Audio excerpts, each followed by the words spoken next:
all set to go here with the starting lineups, and we'll take a look at the Yankees first. We mentioned that there was some discrepancy in the starting lineup for the Yankees. Tommy Tresh, who has been suffering from a cold, tonsillitis, and somewhat of a sore throat, was a questionable starter. He did not play, as you know, yesterday in the final spring exhibition game against the Giants, but he is going to try it today. It's such a spectacularly beautiful day that Tommy, although he does not feel good, has decided to play. Had he not been able to play, Gene Michael would have taken his spot. The starting lineup for the Yankees on this opening day 1969, Horace Clarke at second base. Jerry Kenney in center field batting second. Bobby Murcer at third base hitting third. Roy White batting cleanup playing left. Joe Pepitone at first base. He's batting fifth. Tommy Tresh will hit sixth and play shortstop. Bill Robinson will be in right field, batting seventh. Jake Gibbs will do the catching. He'll hit eighth. And Mel Stottlemyre will pitch and bat ninth. For the Washington Senators, under the guidance of freshman manager Ted Williams, wearing uniform number 9, Dell Unser will start it off. He'll lead off and play center field. Ed Stroud will be in right field, batting second. Frank Howard, whose 44 home runs last year led the American League in that department and all of baseball, he'll bat third and play left. Mike Epstein will hit in the cleanup spot and play first base. Ken McMullen will play at third base and bat fifth. Hitting sixth and playing second, Tim Cullen. Ed Brinkman will be the shortstop, batting seventh. Paul Casanova will do the catching. He'll hit eighth. And Camilo Pascual, who won 12 and lost 12 in 1968, will do the pitching, and he'll bat ninth. So there you have it, the starting lineups for this opening day, 1969. And what a spectacular day. We mentioned it before, temperature 70 degrees, beautiful clear skies. It's the kind of a day when you're a ball player, you say, brother, give them all to me just like this. We mentioned before, this is the beginning of the 100th centennial anniversary for professional baseball. The Cincinnati Red Stockings had the first all-pro team back in 1869. There were professional ball players prior to this, but the 1869 Cincinnati Ball Club was the first all-professional team. To give you a little idea of how things have changed, back in 1869, the entire ball club's salary totaled only $9,500. The rawest rookie in the major leagues today gets $10,000. So there's quite a change. We'll be looking at some new changes this year. The mound's been shortened from 15 inches to 10. The strike zone has been dropped. It was from the shoulders to below the knee. Now it's been raised to just above the knee and lowered to the armpits. And also the 20-second rule will be in effect this year. With no runners on base, the pitcher, after the batter takes his position, must deliver the ball within 20 seconds. I want to point that out. It isn't from the time that the pitcher gets the ball from the catcher. The batter must be in position to hit, and then the umpire will point his finger toward the pitcher, and this, in turn, will dictate that the count is on for 20 seconds. So those three new innovations have been written into the rule books for 1969. As you know, we went through some various experimental phases with pinch runners and pinch batters in spring training, and they were used only during the training session, although they will be tried in some minor leagues throughout the minor league structure of baseball, and possibly in 1970, if they are proved fruitful and are worthy of it, may be entered into the rules.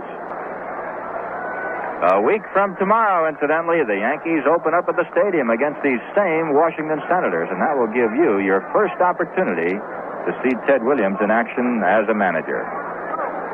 He was kind of a nervous guy before the game. Manager Ralph Houk, who's been through this many times before, sat composed and relaxed. But we're about ready to go. Pascual gets a sign from Casanova, and the 1969 season is underway with a high fastball. It's ball one to Horace Clarke. Ken McMullen at third, Ed Brinkman at short, Tim Cullen at second, Mike Epstein at first. The inner defense for the Senators. Pascual again, the 1-0 delivery. It's hit high in the air into short center field. Dale Unser drifting in, waiting. He's got it, one away. The season officially underway as Horace Clarke flies into short center field. One up, one down. And now the young rookie, Jerry Kenney, coming on.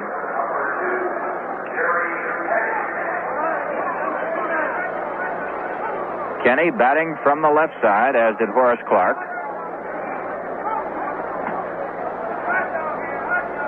Ken McMullen in tight at third. Kenney will bunt. Pasquale's first pitch is a high curve. It's right in there. Strike one.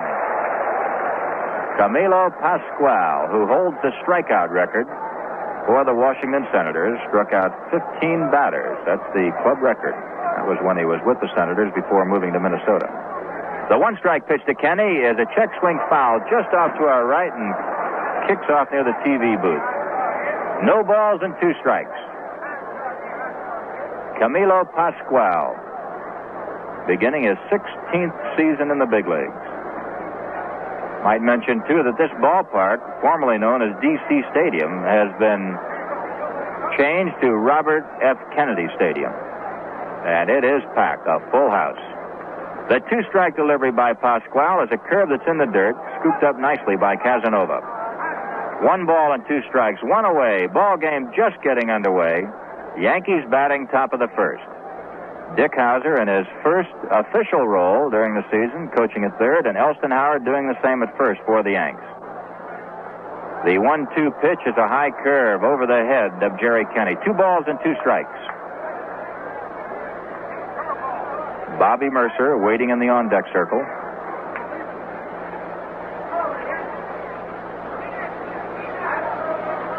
A lot of the press and news media from out-of-town areas here. I saw some from Boston and Baltimore. The 2-2 pitch now as Kenney waits. Pasquale delivers. Inside, it misses. It's a 3-2 count. There you hear the fans. They thought they had it. The plate umpire is Jim Honachek. He's the senior umpire in the American League. Hank Soar is at first. Frank Umont at second. Bill Haller at third. And they've got a young rookie umpire, Ron Luciano, who is in left field, sort of working out. They have 5 umpires today. The payoff pitch. Hit sharply into center. Unser on the move. He makes a play. That ball was hit. A fine play by Del Unser as Jerry Kenney unloaded on a fastball and drilled it into the gap in right center, but Unser was right there. 2 up and 2 down. Here's Bobby Murcer. Kenney, as you know, spent a year in the service. Murcer is just coming off of a 2-year hitch. Bobby won the third base job over Bobby Cox in spring training. Bobby batted higher than any other Yankee this spring, hitting .365. Their only .300 batter in the spring. He's batting number 3, waiting. The pitch. In there, strike 1. Many people tab Bobby Murcer to be one of the big stars in the American League's future. Now time has been called, and Murcer apparently wants to take a look at the baseball.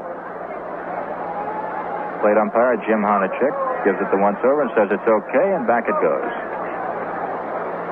With Murcer, Ken McMullen, the third baseman, has moved back a little bit, but is giving Murcer about 10 feet of the foul line. Not moving over into that hole too much. Fairly tight at third. Defense has shifted in the outfield to the right side. Here's the 1-strike pitch. In the dirt, and did it hit Bobby? I do not believe so. He dropped his bat. As a means of explanation, should the ball bounce in the dirt and hit the batter, it's the same as if it hit him on a fly. It doesn't make any difference whether it hits the ground first or not. Had that ball hit Bobby, he would have been awarded first base. It's a 1-ball, 1-strike count. 2 down, nobody on, top of the first. Always a little extra tickle in your throat on opening day. Here's Pasquale. Curve is low. 2 balls, 1 strike. That's the second time Pasquale has given Jim Honachek that long look as if to say, where was it? The field bathed completely in sunlight. The 2-1 pitch on the way. Murcer takes a changeup outside for 3-1. Roy White, the cleanup batter for the Yankees, in the on-deck circle. Murcer with a look at Dick Hauser at third base, wanting to know, shall I take it or shall I swing? Pasquale into the windup. The 3-1 delivery is hit hard to center field. Unser moving back near the wall, backing up. He's got it. The ball was hit sharply by Murcer as Del Unser retired all 3 Yankees, Clark, Kenney, and Murcer. 3 up and 3 down. And the score after a half inning of play, Yanks nothing, Senators coming to bat. We all know that no one is perfect, even an Atlantic Red Ball dealer. So I imagine it's possible that someday a Red Ball dealer could forget to clean your windshield. Possible, but very, very unlikely. And even if he does, you're still ahead, because Atlantic Red Ball Dealer Service carries a money-back guarantee.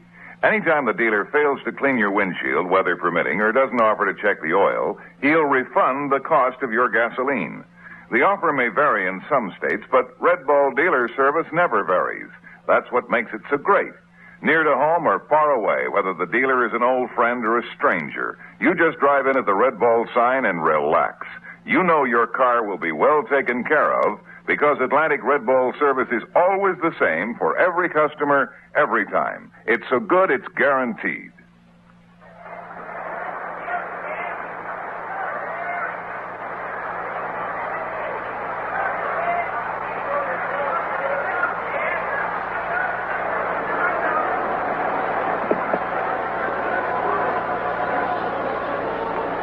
Mel Stottlemyre warming up for the Yankees. Mel, who had a banner year last season for the Yanks, winning 21 and losing only 12. Last season, Mel was 4-1 against the Senators. Camilo Pasquale, 3-1 against the Yankees. So this is quite a battle. These pitchers have been effective against their opposition. Stottlemyre 4-1 and 68 against Washington. Pasquale 3-1 against the Yankees last year. This will be Stottlemyre's 4th opening day assignment. He's got a record of 2-1 in those assignments, and his only loss was to Camilo Pasquale. That was back on April the 21st, 1965. Leading off for the Senators, Del Unser. He'll be followed by Ed Stroud, and then by the big guy, Frank Howard, batting in the number 3 spot. Coaching for the Senators, Nellie Fox at first base, Wayne Terwilliger at third. Mercer's moved in tight at third base. Unser will bunt. He chokes up quite a bit from the left side, waiting. Stottlemyre's first delivery is right down the middle, strike one. He zipped that in there with a little extra. Outfield defense is shading Unser to the opposite field. Kenney has moved into the gap in left center. White guarding the line in left. Robinson giving a big slice of the right field line to Unser. Unser started a bunt and takes one outside. 1 ball, 1 strike.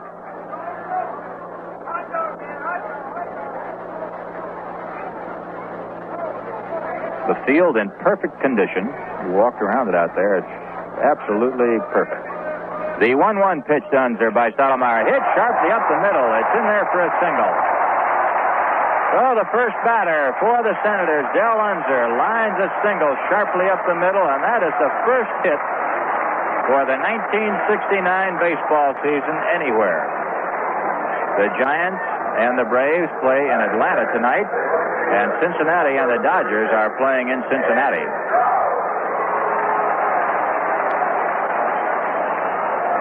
Ed Stroud is stepping in.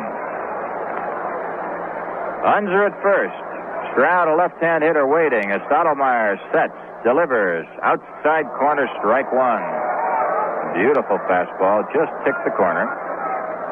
Yankee infield, Tresh at short, Clark at second, very tight, double play depth. Stroud can run, and so can Unser at first.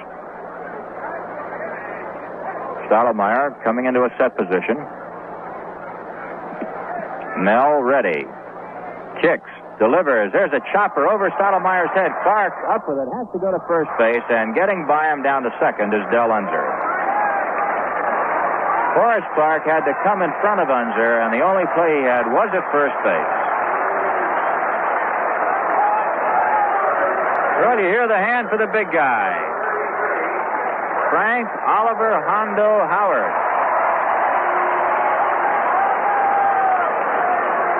Who can forget 10 home runs in 20 times at bat spread over 6 games last year? Captured the headlines and the fancy of baseball fans everywhere.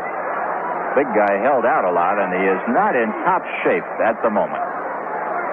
Came in very late, but he got that big $100,000. Stottlemyre's first delivery to Howard, a ground ball. Murcer to his left. He has it. It's going to be a long throw. It's in the dirt. A nice pickup by Pepitone. Bobby Murcer was playing deep for Howard, went almost to the shortstop position, threw the ball low, and Pepitone scooped it out. Holding at second base, Del Unser. Fine play by Bobby Murcer. You can bet that these youngsters, like Murcer and Kenney, are going to be a little tight today. And even the veterans tighten up on days like this. Mike Epstein, who had a disappointing season last year, has never really hit the peaks expected of him, is stepping in right now. Unser at second. Stottlemyre kicks, delivers, and Epstein takes a slider in there, strike one.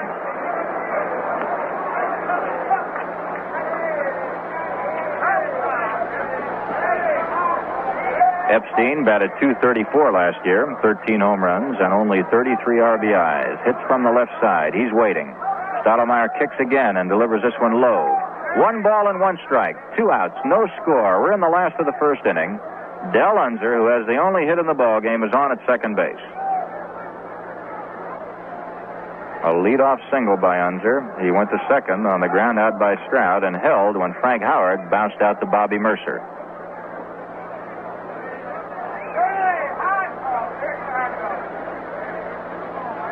President Richard Nixon watching the action. Second time he's thrown out the first ball, once as a vice president in 59.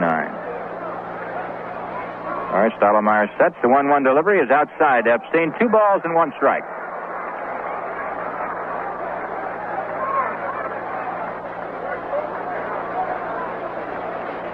Stottlemyre had his usual fine spring in exhibition games at an earned run average of 0.45. He's ready again. The pitch by Mel is just outside. 3 balls and 1 strike to Mike Epstein. On deck, Ken McMullen, another holdout artist this spring.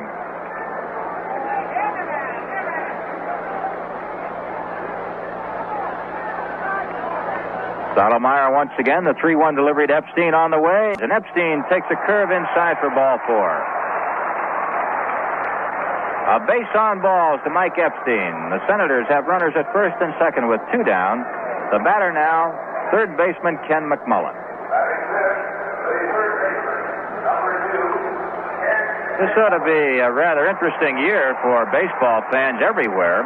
Ted Williams, no question that he's the finest hitter in our generation, possibly of all time.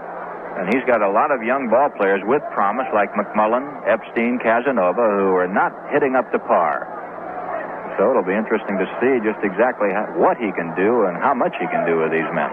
Ken McMullen, one of those youngsters who batted only .248 last year, waiting, takes a slider outside for ball 1 as Stottlemyre has lost that plate momentarily.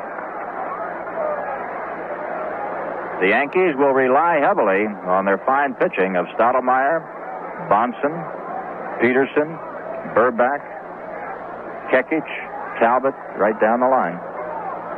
The 1-0 pitch. There's a ground ball. 1 hopper back to Stottlemyre. Mel flips over to Pepitone, and the side is retired. So Stottlemyre, who ran into some hot water in the first inning, gets out of it. No runs, a base hit, 2 left. And the score after 1 full inning of play, Yanks nothing, Washington nothing. I'm home, honey. Don't tell me, Doris. Let me guess. You found a new way to spend money, right? Well, Herbie, not exactly. New clothes, new drapes, something new for the kitchen? Maybe a bathing suit this time, huh? You're wrong, Herbie. I talked to that nice man at Schenectady Trust. What? He told me they have a way that makes saving money easier than spending it. Oh, so far, so good. Schenectady Trust calls it Save-A-Mate. It's made for people who find it hard to save, especially these days. Well, we'd certainly qualify. But what makes Save-A-Mate so special? Because it's so easy. Schenectady Trust automatically transfers the money from our checking account into a savings account, just for us, as little as $10 a month, or as much as we want. That's why they call it Save-A-Mate. And when we want or need to buy something, we'll have the money for it in our Save-A-Mate account. You know, you're great, Doris. You were smart to let Schenectady Trust show us the easy way to save. I could hug you. Schenectady Trust, member FDIC.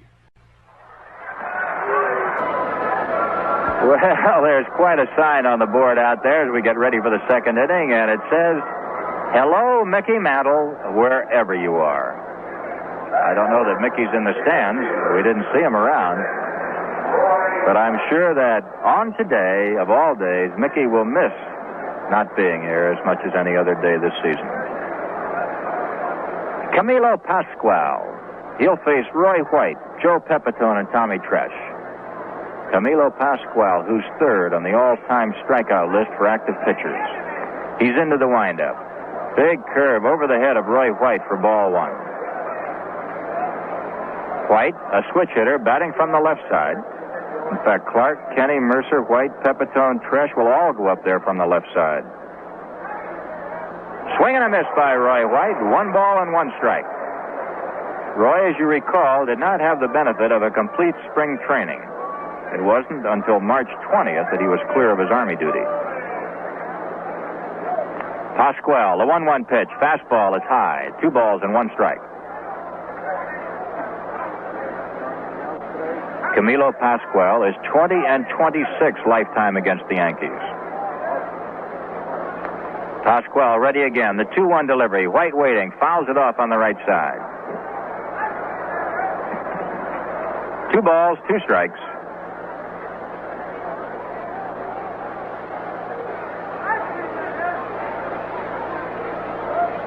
Now Pascual kicking at the rubber. Camilo Pascual, in his career, before today, of course, has struck out 2,102 batters. The 2-2 pitch to White. Curve is in there. Low, pardon me. 3 balls and 2 strikes. 3-2 the count. Roy White taking a breaking pitch just below the knees. Now the payoff pitch coming up. White waiting. Pascual delivers. Outside, ball 4, and Roy White, who can run those bases, moves down to first. A leadoff base on balls. First Yankee base runner, and that'll bring up Joe Pepitone. Paul Casanova yelling something to Pascual, pointing to the infielders. Ed Brinkman at short, Tim Cullen at second. Roy White, who can go down that line or steal a base. On at first.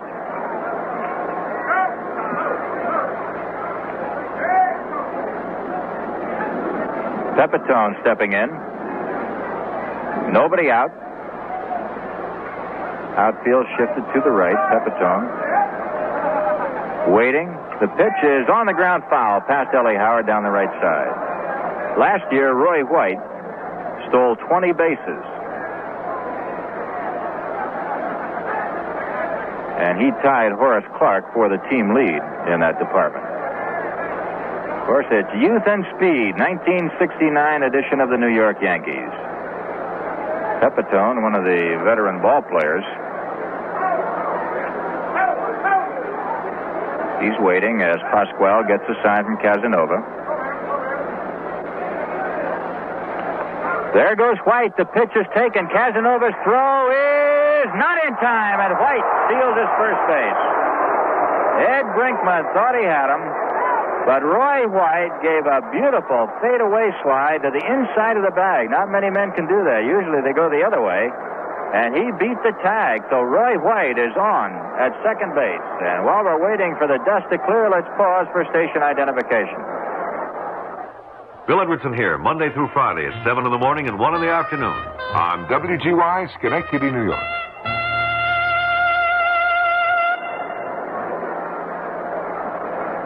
White at second, nobody out. Pepitone the hitter, 1 ball and 1 strike, and now he wants to pull the ball to advance White to third. And on that, Pascual, who's been around a few years, as we mentioned, he's starting his 16th year as a pitcher, has a little conference with his catcher Casanova.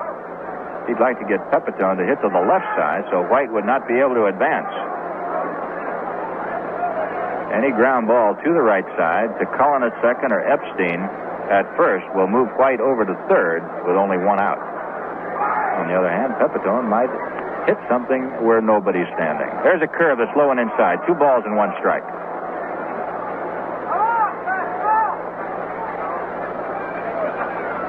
Joe Pepitone. He's being deliberate, stepping into the box.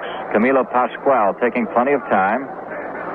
Yankees on their first scoring threat of 1969 with White at second. Here's the pitch to Pepe. Hit high in the air into center field. Roy White will not tag up. He cannot go anyplace. And Camilo Pascual did what he wanted to do. He held Roy White at second base as Pepitone flies to center. There have been 4 outs in this ball game, and Del Unser has made all of them. Clark flied to center, Kenney lined to center, Murcer flied to center, and now Pepitone has flied to center. White holding at second, and that'll bring up Tommy Tresh, who is just a probable starter before the game got underway. And he said that he wanted to play. It was opening day. You must remember the Yankees are off tomorrow, and then they do not play until Wednesday night. So Tommy, after this game, can go home and go to bed for almost 2 days. Tresh, as they say, playing on sheer guts alone. He doesn't feel good, but he's going to play. There goes White for third. The throw is not in time, and White has stolen second and third. Tresh took the ball. It was outside. It's ball 1 on Tommy Tresh as Roy White got a blazing jump. No chance for a play. The ball kicked away from McMullen, but even had it been a good throw, White was there. How do you like that? 2 stolen bases. And Roy White did what Pepitone couldn't do. He got to third base anyway.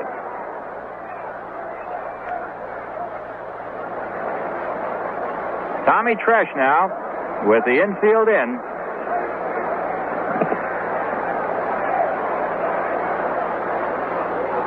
Now Brinkman, the shortstop, has moved into a halfway position.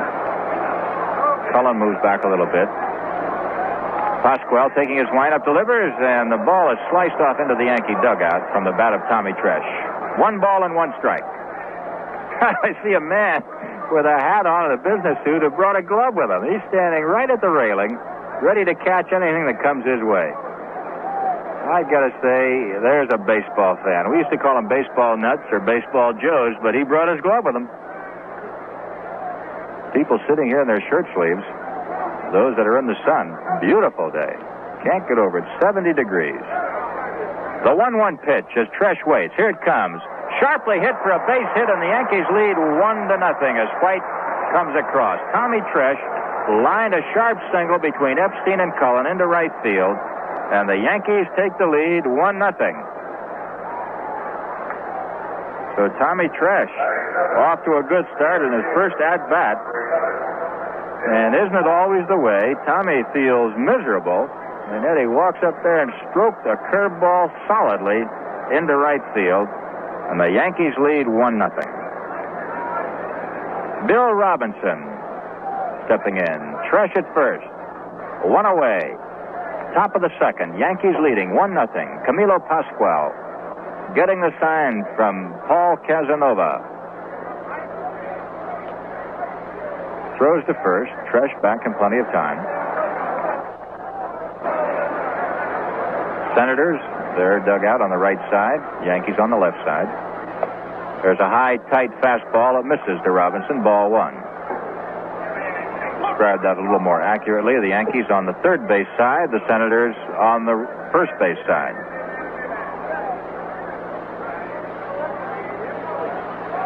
Pascual ready again. Robinson waits. Here's the pitch. Hard hit ball to McMullen. Bobbles it at third again, then throws to second in time to get Tresh.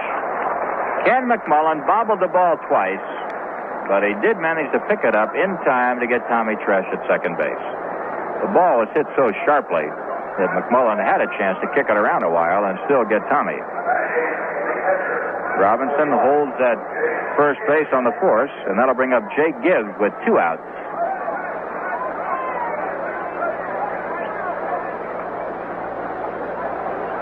Pascual running into trouble here in the second inning. Stottlemyre had a bad inning in the first with a hit and a walk, a couple of men getting on, but managed to survive without giving up a run.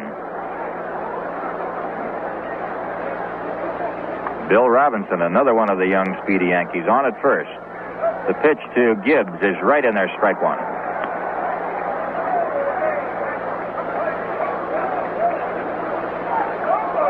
The Yankees, as we mentioned, off tomorrow. They play again Wednesday night, and it'll be Stan Bonson, the Yankees Rookie of the Year last season, going up against the young rookie, at least in age, Joe Coleman for the Senators. He's not a full-fledged rookie, but he seems to be. He's only 22 years old. The one-strike pitch coming up to Gibbs as Robinson breaks. The ball is in the dirt, and Bill will have himself a stolen base. Third stolen base this inning. Casanova had no control over this one. That ball bounced in the dirt, and the best he could do was block it. And we might say also in defense of Casanova, the Yankee runners are getting their jumps on Pasquale, not on the catcher. There isn't much that Casanova can do, even though he's got one of the finest arms in baseball, to throw these men out, because they are really moving, and they've got big leads by the time Casanova ever gets around to getting the ball. So whoever is helping them, they're reading Pasquale just right and getting good jumps. Robinson now at second base. Gibbs waiting. 1 ball, 1 strike, 2 down. Here's the pitch to Jake. He hits one sharply into left field. It drops in for a base hit. Here comes Robinson, and the Yankees are out in front 2-0 as Jake stuck out his bat and lined a single to left. The Yankees and the stolen base. We talked about youth and speed, and never was it pointed up more than in this inning. With White stealing second and third and scoring on a hit by Tresh, Robinson stealing second and scoring on a single by Gibbs. Yankees move out in front 2-0. Now Mel Stottlemyre. Stottlemyre, the 6th batter for the Yankees in this inning. 2 down, Gibbs at first.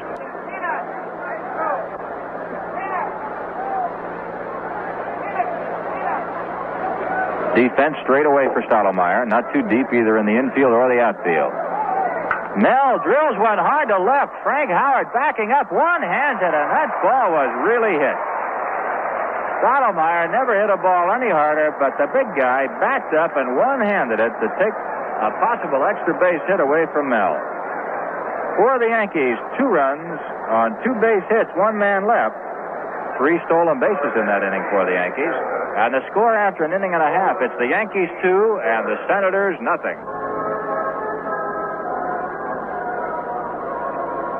Mel Stottlemyre has now got himself a little cushion out there. It's the Yankees 2 and the Senators nothing. And he'll be going up against Tim Cullen, Ed Brinkman, and Paul Casanova in the bottom of the second.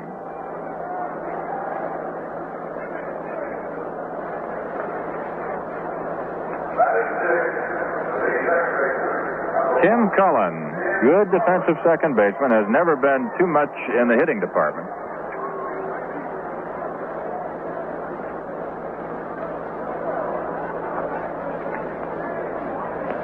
Cullen from the right side waiting as Stottlemyre delivers a slider that misses for ball 1.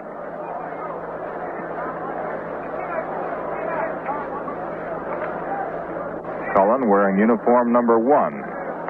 He's waiting. The 1-0 pitch, a chopper to third. Bobby Murcer has this one easily. Flips over to Pepitone. It's 1 away. That's the kind of action you'd like to see when Mel Stottlemyre is out there. When those ball players are hitting that ball on the ground, then he's sharp. That sinker is moving. 1 away, and the batter now is Ed Brinkman. This is another of the youngsters that manager Ted Williams is concentrating on. Brinkman batted only .187 last year. 6 feet, 170 pounds, and he has choked up way off the end of that bat. Takes a strike right in there. Brinkman now is going into the pitch more. He's choking way up. Good 6 or 7 inches off the handle. You'd have to see it to believe it. Has changed completely. He's waiting. Stottlemyre delivers. Brinkman takes low and outside. 1 ball, 1 strike. Nothing but ones out there. Ball 1, strike 1, 1 out. Brinkman with uniform number 11. Yankees are leading 2-0, last of the second. Stottlemyre ready. The 1-1 pitch fouled off on the left side, and that'll dribble into the Yankee dugout. The outfield has pulled in quite a bit with Brinkman up there.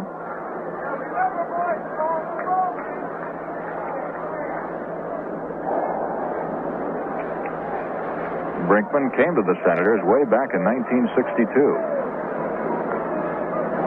He's waiting. The pitch by Stottlemyre swung on a miss. Strike three. Got him on a curve. First strikeout of the ball game for either pitcher. 2 away, and the batter now is Paul Casanova.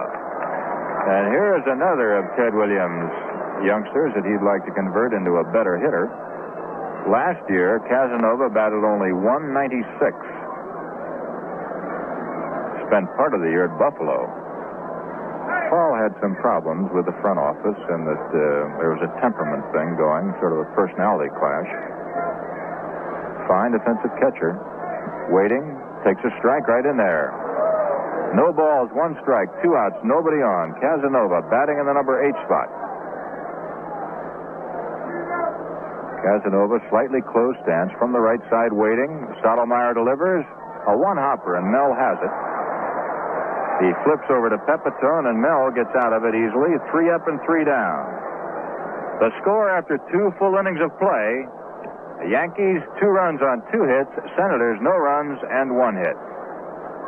And now more thank yous from Peels for the folks who've tried their real draft beer.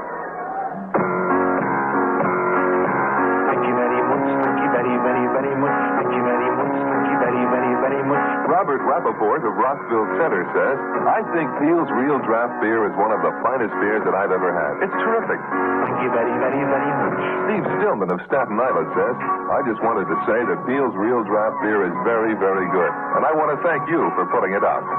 Thank you very, very, very much. Bill Grattan of Brooklyn says, Peel's Real Draft is about the best beer I've ever tasted. It's smoother, creamier, and has greater body. Thank you very much. Thank you very, very, very, very, very, very, very, very much. Why have so many people been convinced that our beer is better than their beer? We think it's simple. Peel's has real draft beer in a can, and that's what makes the difference. Do us a favor.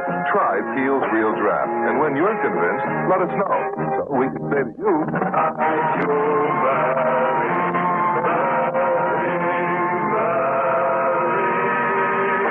thank you very much.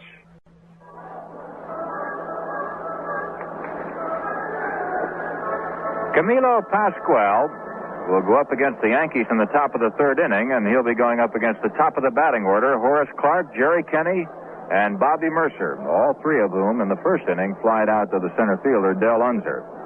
If you just tuned in, the Yankees got a couple of runs in the top of the 2nd when White walked, stole 2nd and 3rd, and scored on Tommy Tresh's single. Bill Robinson forced Tresh at 2nd, but then Bill stole 2nd base and came home on Jake Gibbs' line single to left. So the Yankees are out in front, 2-0. We mention again, don't forget April 15th, opening day at Yankee Stadium with Ted Williams and the Senators going up against the Yankees. We'll have a repeat of this opening day here in Washington, and I hope we have a repeat of the weather. 70 degrees down here, spectacular day. Horace Clarke, 0 for 1. Stepping in there from the left side, a switch hitter. Pascual ready. Fires. There's a chopper to first. Epstein will make this one all by himself and does. 1 away.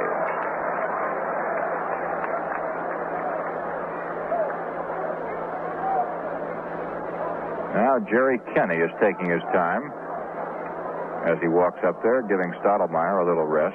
Ball players do this. In other words, Kenney doesn't want to be in there to be a second out quickly if he makes out.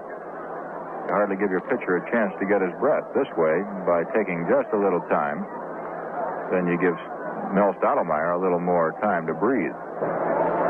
Jerry Kenney, who lined to center field in the 1st inning, hit the ball sharply, but right to Del Unser, is up there and takes a big curveball high for ball 1. Camilo Pascual changing speeds a lot. Used to be strictly a fastball and sharp curveball pitcher. Now he's throwing that big balloon up there every now and then. He's ready. The 1-0 pitch to Kenney. Hit hard to right field. I mean real hard. Way back there. It's gone.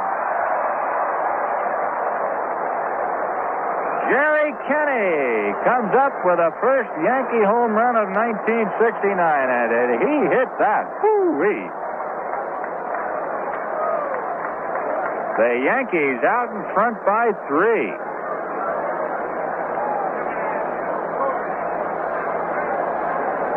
Kenney did not have an outstanding spring, but in these last 2 exhibition games, he has really come to life. Jerry batted only .217. So that ball jumped out of here. That was Kenney's second big league home run as Bobby Murcer steps in. There's a slow curve outside, ball 1.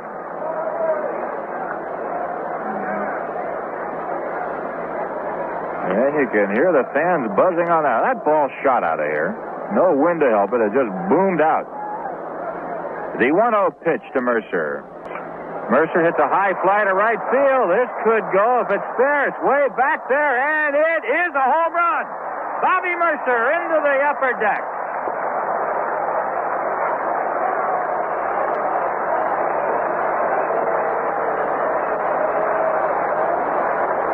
Back-to-back home runs by the 2 youngsters that the Yankees have been touting all spring, and the Yankees now have a 4-0 lead. That is Bobby Murcer's second Major League home run, and the bullpen goes into action. That ball went into the upper deck. Just fair, not more than 2 feet. First base umpire Hank Storr, running down the line, made the call. Bob Humphreys, right-hander, warming up for the Senators as Roy White steps up. White walked, stole second and third, and scored a run. Fastball is outside, ball 1. Camilo Pascual getting tattooed by back-to-back homers by Kenney and Murcer. You can hear the fans buzzing. This was supposed to have been a running ball, but they showed some pumps that time. Here it comes. White waiting. Hits a chopper to second. Cullen on the big hop. Flips in time to Epstein. 2 down. Now Joe Pepitone, who flied to center field in the second, steps up.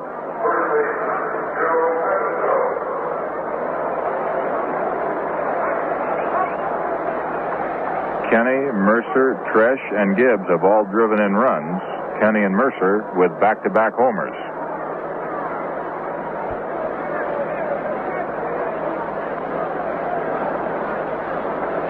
Pepitone waiting. 2 out, nobody on. Curve drops in there, strike 1.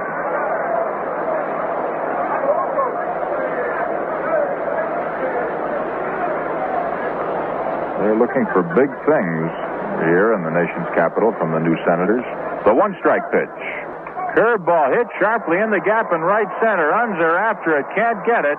Gets by him. Pepitone's got to go for 2 and holds on at second base with a double. So the Yankees, with 2 home runs and a double, have a runner at second base, 2 down, and here comes Sid Hudson once again, and that'll be all for Camilo Pascual. Sid Hudson, the ex-right-hand pitcher for the Senators of many years ago, now the pitching coach for Washington, will be the man who will make the pitching changes. And Bob Humphreys, you may have heard it in the background, will be coming on to take up the pitching charge for Pascual. Camilo Pascual gave up 5 hits and 4 runs so far. Should Pepitone score, he will be charged to Pascual. He walked only 1 batter and did not strike out a man. And that's rather strange in the strikeout department. As we mentioned before, Camilo Pascual is 3rd on the all-time list with 2,102 strikeouts. He's behind Jim Bunning, who pitches for the Pittsburgh Pirates. Bunning has 2,493, and Don Drysdale of the Los Angeles Dodgers has 2,462. So Pascual did not have a strikeout and had a rather rough afternoon. particularly in the second and third innings. And there you hear the hand for Camilo Pascual as he leaves the field. Bob Humphreys has come on to take up the pitching chores from Camilo Pascual. William Robert Humphreys, uniform number 23. He's not too big, 5'10", 170 pounds. So the right-hander facing Tommy Tresh, who singled in the first Yankee run on the second inning. Pepitone a second. The first pitch to Tommy, it's a knuckleball swung on a miss, strike one. Humphreys, who has developed a knuckleball, he started last year, has picked up in his pitching precision quite a bit. He didn't have that knuckleball. Once he got it, he got better. All right, Humphreys ready again. The one-strike delivery, another knuckleball hit high to right field. Waiting for it is Ed Stroud. Waiting, the ball comes down, and Stroud makes the play. So the Yankees are out of there, but they come up with 2 runs on 2 hits. The home runs by Kenney and make that 3 hits. Home run by Kenney, Murcer, and a double by Pepitone. No Senator errors. 1 man left.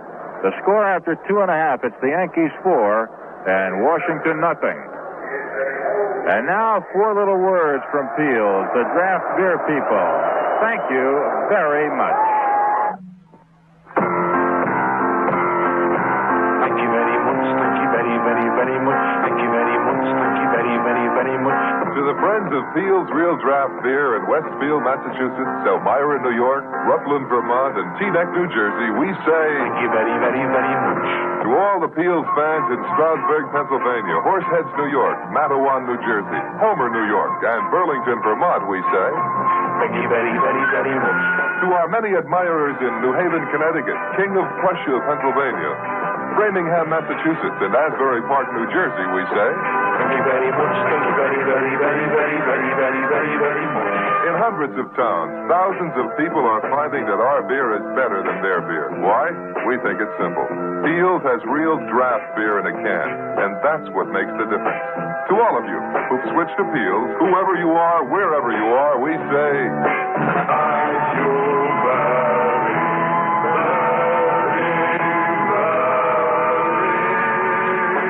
Thank you very much. All set to go here in the bottom of the third inning with the Yankees leading 4-0. Mel Stottlemyre and Camilo Pascual, the starting pitchers. Pascual has been removed. Stottlemyre still in there. And he's going up against the man who took over for Pascual, Bob Humphreys, who takes a curve high for ball 1. It'll be Humphreys and then the leadoff man, Unser and Stroud.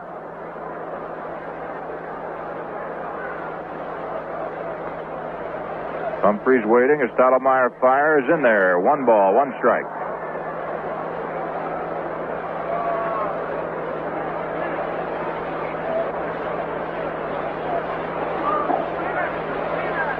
Mel ready once again. Delivers a check swing foul. 1 ball and 2 strikes. Plate umpire Jim Honachek. Hank Storr at first. Frank Umont second. Bill Haller at third. And then we've got a young rookie, Ron Luciano, who is working out along the left field line, getting his feet wet. Here's the 1-2 pitch, Humphreys. Bouncer toward third. Murcer up with it. Plenty of time. Fires to Pepitone. 1 away. Humphreys actually lost his bat as he swung at the ball. And while we wait for the leadoff man, Unser, to come up there, let's pause for station identification. Join me, Harry Downey, weekdays 10 to 11:30 a.m. and 3 to 6 p.m. here on WGY 810 on your dial, Schenectady.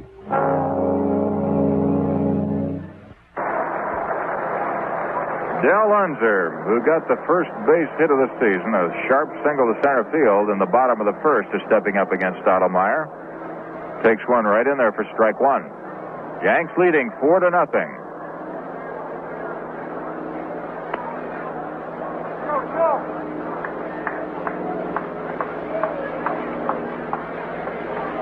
Mel ready again.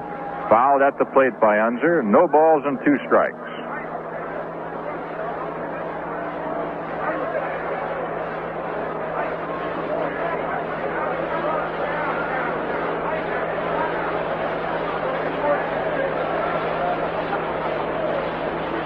Stottlemyre hitching up his pass a little bit. Defense in tight. Unser can run. He placed behind Bonson in Rookie of the Year honors last year. He's waiting. The pitch by Mel is sliced sharply to left. White coming in. Can't get it. It gets by him. It took a crazy bounce. Unser on his way to second, and he holds on with a double. That ball hit in front of Roy White and then kicked behind him, and White just ran right by it and couldn't hold on to it. So Unser is now 2 for 2, a single and a double. He has both Senator base hits. Yankees out in front, 4-0, last half of the third. Here's Ed Stroud, who bounced to second in the first inning.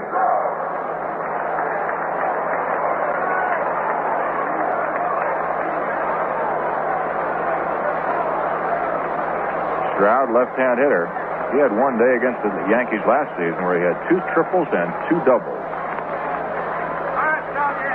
Hits this one into short left field. Roy White coming on. He got it. A one-handed catch, a rolling catch.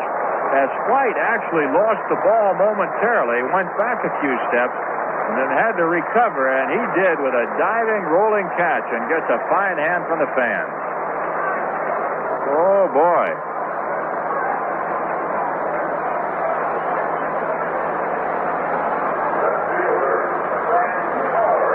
Two down, and here's Frank Howard.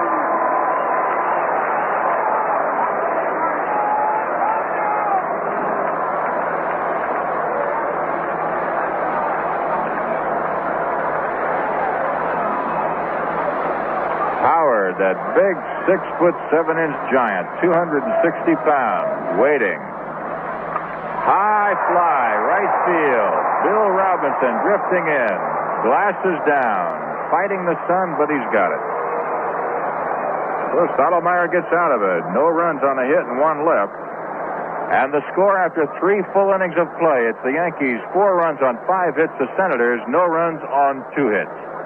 And now let's listen to Phil Rizzuto with an interesting question for manager Ralph Houk. Well, Ralph, how about the division that the Yankees are in? It's definitely the tougher of the 2 divisions, and I think that it makes the team up for more ball games. They won't be relaxed too much. Phil, I feel the same way. I think most people recognize the fact that we are in the division with Detroit and Baltimore and Boston and Cleveland. And I don't think this is going to hurt us too much. We may not win quite as many games as you would have in the other division, but I think the club will always be up. I think we realize that we've got the toughest teams to beat. And I think the club will stay up, and we're really going into this thing with the idea that we think we can take it all. Now, I know that's a little far-fetched in some points, but with the pitching we have, and if these young players can just keep coming, and if we get off right, where they can get the confidence and know they can win, it's just hard to say what will happen, and we might really shake some people up. Well, it's always hard to say just what will happen, Ralph, and what's happened in this ball game, a 4-0 Yankee lead. Back-to-back home runs by Jerry Kenney and Bobby Murcer. It wasn't until July 7th last year that the Yankees came up with back-to-back home runs in a ball game. I believe that was White and Costco against Baltimore at Yankee Stadium. Jerry Coleman's moved over to television to join Phil Rizzuto. I'm Frank Murcer, sitting in with you right now. And Bill Robinson is set to lead off as we go to the top half of the 4th inning here at Robert F. Kennedy Memorial Stadium.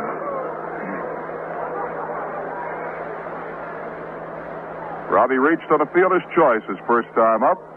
Humphrey's first pitch to him bounces about 3 feet in front of the plate, and Casanova goes out toward the mound to talk to his right-hander. Robinson, after reaching on a fielder's choice, stole second, came in to score on Jake Gibbs' base hit to left field. That was run number 2 for the Yankees.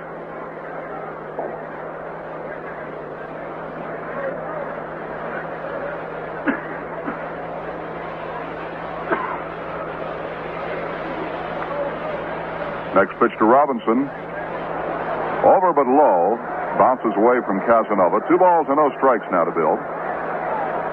Jake Gibbs on deck, and then Mel Stottlemyre. Oh, what a beautiful day for baseball here in Washington. And we understand a beautiful day in the New York area. 2-0 pitch coming to the right-hand hitting Bill Robinson. Inside, ball 3. Yes, sir, it's days like this that makes you want to see baseball. And Yankee fans will have their first opportunity a week from tomorrow. It'll be the Senators. 3-0 pitch from Humphreys. Over but low, ball 4, and Robinson is on 4 pitches. Second walk given up by Washington pitching. The first by Humphreys. And here comes Jake Gibbs. Jake slashed a single to left field his first time up and drove in a run with it. Yankee runs have been knocked in by Tresh, Gibbs, Kenney, and Murcer, the latter 2 on home runs, with Mercer's going to the upper deck in right field. Epstein holding against Bill Robinson. The look over there by Humphreys. The kick, the pitch, Robinson goes. There's a high fly ball down the right side. Racing for it, the right fielder and the second baseman, and it is caught and now dropped by the second baseman. It's a fair ball. The throw to second base not in time to get Bill Robinson. Cullen caught it and dropped it. Umpire Hank Soar says it was in fair territory, and now Cullen is putting up quite a beef. Cullen putting up quite a beef, and Ted Williams is on the field. Ted Williams has come out to protest the call by Hank Soar. An error is charged to Cullen on the play, and Ted Williams has taken the beef right now to Hank Soar, and they are joined out there by the plate umpire Jim Honochik. It's an error. Bill Robinson had a good break towards second. Gibbs popped it up into shallow right down the right field foul line. Robinson stopped halfway, and when Cullen got to the ball, Robinson raced back to first. But no sooner had he got back to the bag than Cullen dropped the ball in fair territory. Robinson reversed his field, raced to second base, and Gibbs is on an error charged to Cullen. Williams gives up the argument and goes back into the Senator dugout.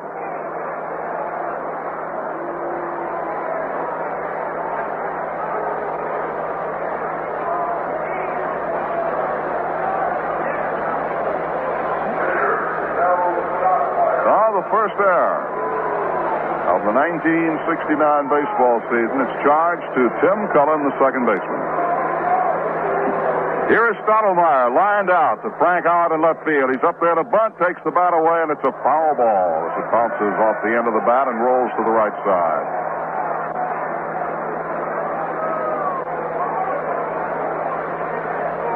Stottlemyre in the second inning hit the ball right on the nose, a line drive out into left field, and Frank Howard made a one-hand stretching catch of it, going back to the fence. Epstein down the line from first. McMullen protecting even with a bag at third. Now comes in a step. The set by Humphreys. Epstein charges. Here's the pitch. Stottlemyre bunts it. Back toward the mound. Picked up by Humphreys. Throws to third in time for the force play at third. Bill Robinson taking McMullen's feet out from under him as he went sliding in.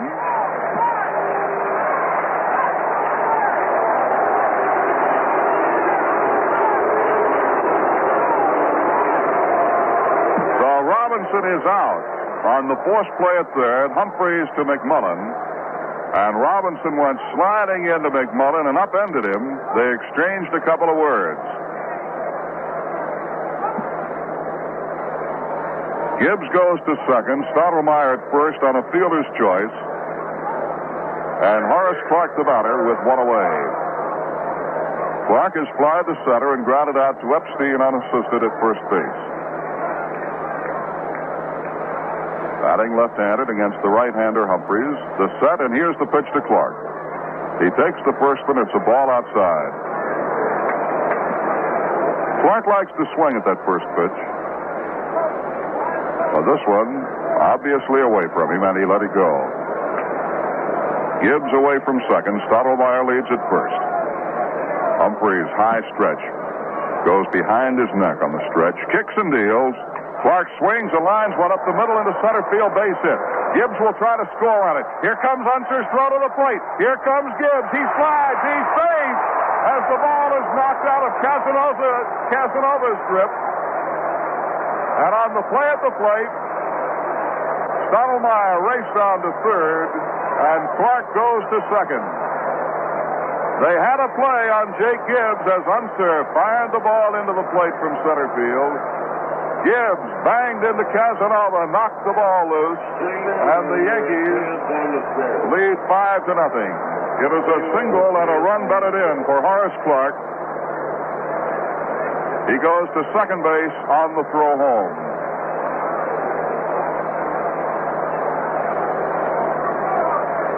The first hit and first run against Humphreys. And in the Senator bullpen, right-hander Dave Bosman begins warming up. Jerry Kenney at the plate. He's 1 for 2. He's hit a home run over the right field fence. Pitches in the dirt, dug up nicely by Casanova, ball one.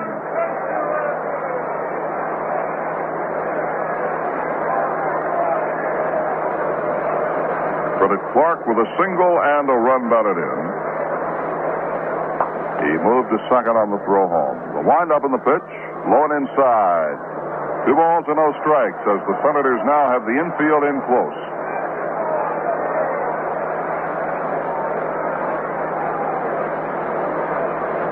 Bob Humphreys, who has added a knuckleball to his repertoire of pitches,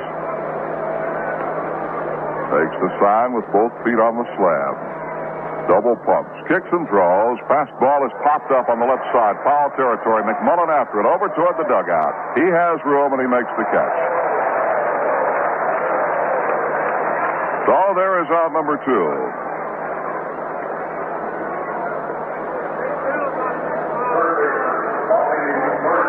Bobby Murcer steps in.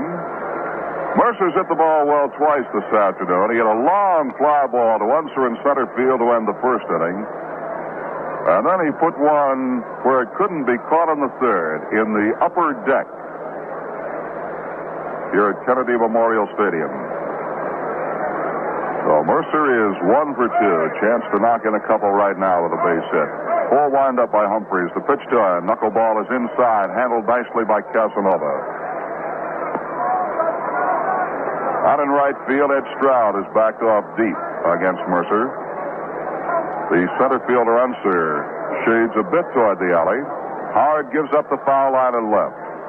Shortstop Brinkman almost behind the bag. Here's the pitch. Strike is called. Ted Williams was saying down in Florida he did not think that Murcer would be a pull hitter. However, the Senators are playing him as a pull hitter, especially on the infield, with the shortstop way over towards second base. The pitch to him. It is looped out into right field, and it may drop and does for a base hit.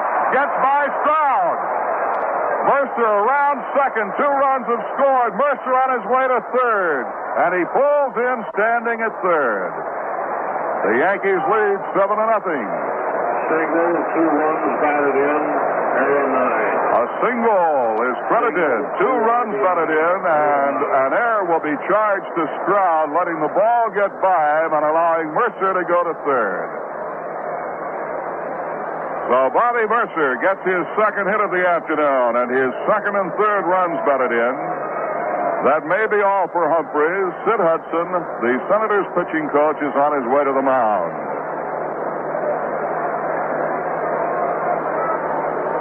That ball, a humpback line drive. It was a looper out into fairly shallow right. It looked like Stroud at first wanted to make a shoestring catch. Then he tried to play the ball on a short hop, and it skipped by him.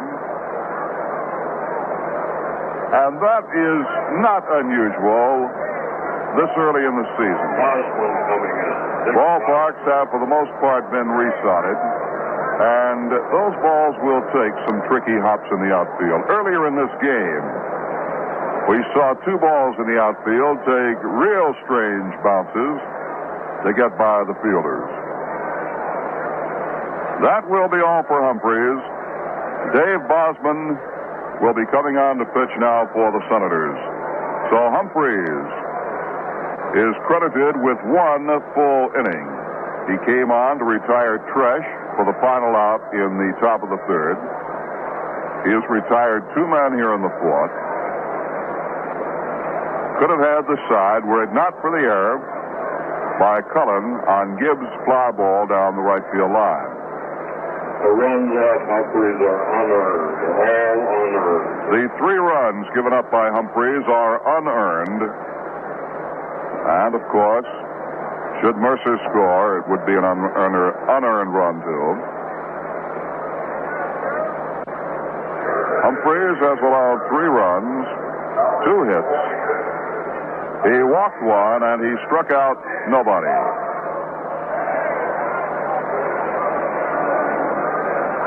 Dick Bosman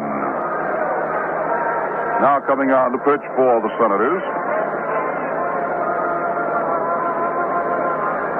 Bosman, 25-year-old right-hander, 6'3", 205 pounds, out of Kenosha, Wisconsin.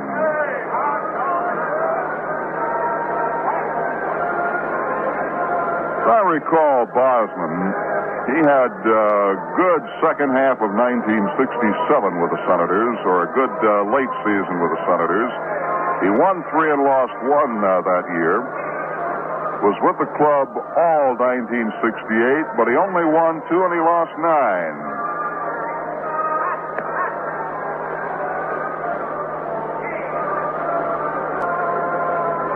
Bosman likes to live a little dangerously at times because he builds and drives drag racers. Got one up to 187 miles an hour one time. Now, if he could throw a baseball that fast. He comes in with the Yankees leading 7-0 here on opening day 1969.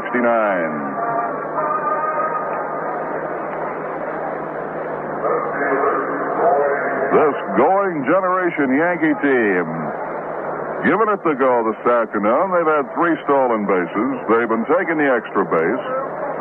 They've hit the long ball. And so far have had fine pitching from Stottlemyre. Roy White ready to go against Bosman. Right-hander whips the ball in, and it's called strike 1.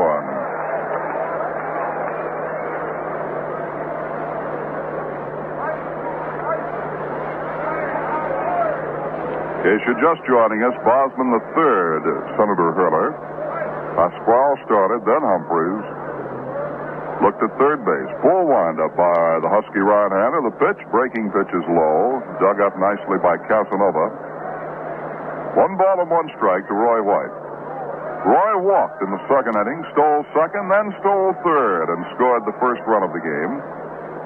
In the third inning, he grounded out to Cullen at second. Murcer gives him a false start down the line from third, stops quickly. Bosman staring down to Casanova. Mercer gives him another little jump, and now White steps out. Time is called by the plate umpire, Jim Honachik. Hank Soar at first, Frank Umont at second, Bill Haller at third, and Ron Luciano down the left field foul line. Pitch is low. 2 balls and a strike. And again, Casanova has to dig it out of the dirt. And now the Washington catcher requests time and goes out to the mound. McMullen also comes across from third.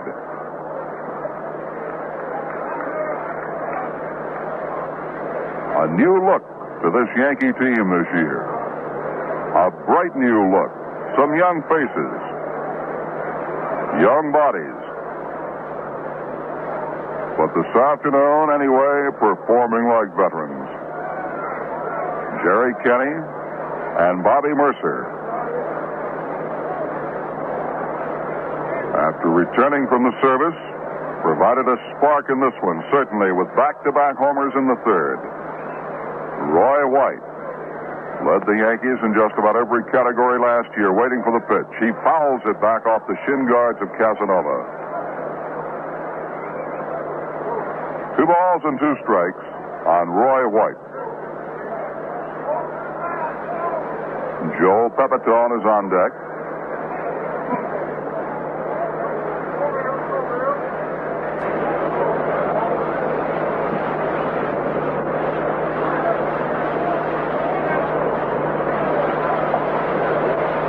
Hush has fallen over this crowd of some 44,000 this afternoon. Here's the 2-2 pitch to White. Low it inside, gets away from Casanova. Here comes Murcer. He scores.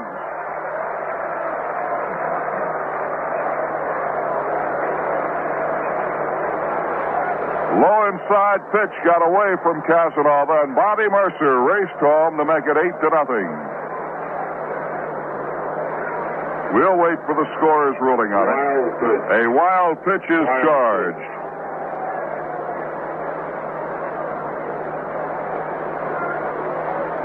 The run is charged to Humphreys.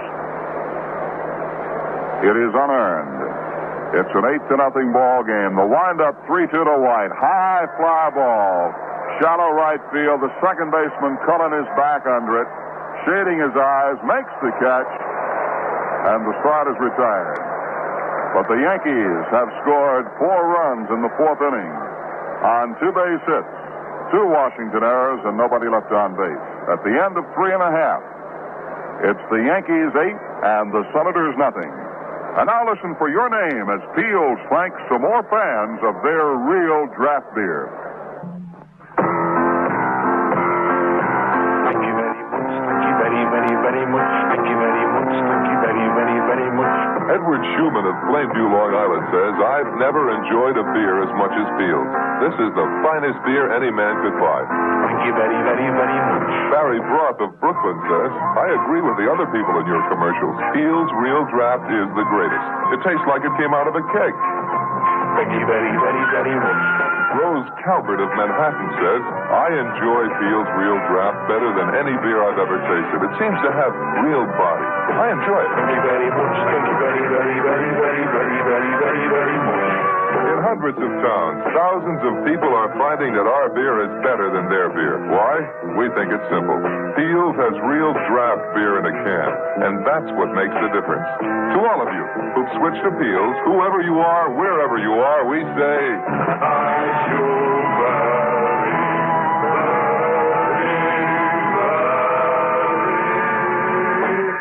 Thank you very much. Well, the Yankees have manufactured an 8-0 lead now for Mel Stottlemyre. As we go to the bottom half of the 4th, and Stottlemyre will work to Epstein, McMullen, and Cullen.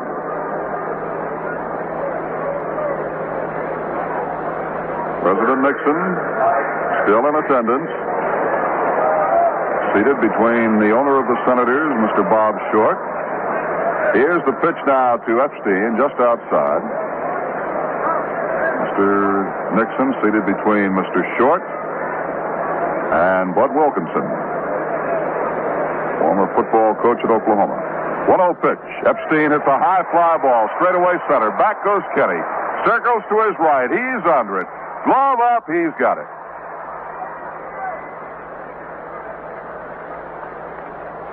Epstein flies out to Jerry Kenney in center. 1 down, and the batter will be Ken McMullen. McMullen slapped one back to Stottlemyre, and Mel threw him out to end the 1st inning.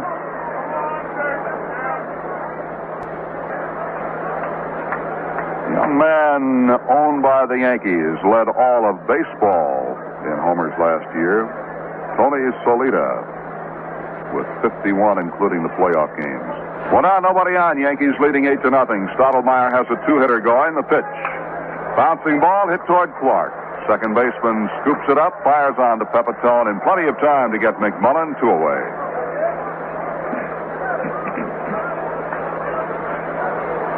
I'm sure you know that Ted Williams and the Senators furnished the Yankees opposition for the opening series at Yankee Stadium beginning a week from tomorrow.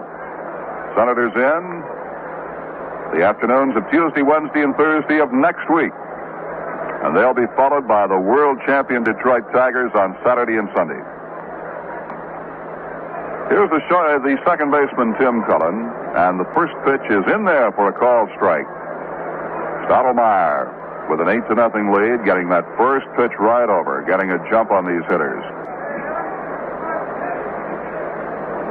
Stottlemyre pumps, kicks, and throws. Breaking pitch is lined out into center field, and it's in for a base hit. Kenney charges, scoops it up barehanded, fires back to second base, where Tresh takes the throw. So Cullen is on with the third hit of the afternoon for the Washington Senators. It brings up shortstop Eddie Brinkman.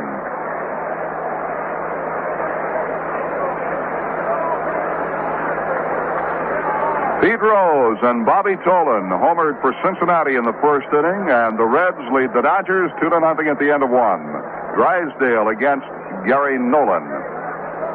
Line drive, and it is over Bobby Murcer out into left field. Base hit. On his way to third is Cullen. The throw goes to second, and safe at second base is Brinkman with a double.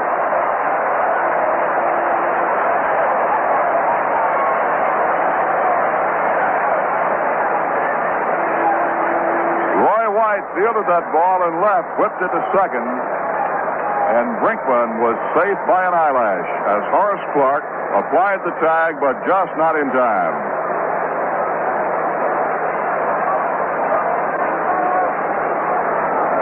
So all the Senators have their fourth hit, and the batter will be the catcher, Paul Casanova.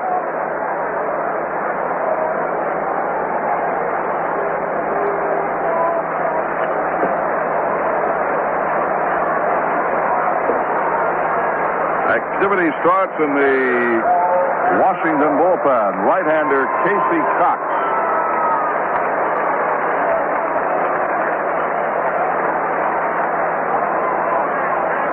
Casanova bounced back to Stottlemyre his first time up. Full windup by Mel. The pitch is in there for a strike.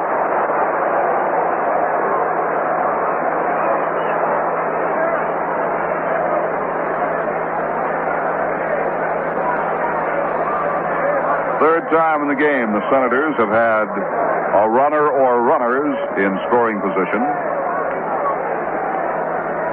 0-1 pitch. Just a bit inside for a ball. 1-1. In the first inning, the Senators had a runner at second with one out. In the third inning, they had a runner at second with one out.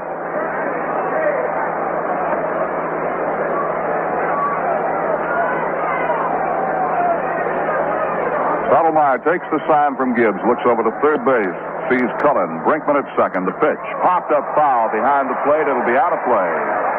Back onto the screen. 1-2 strike count on Paul Casanova.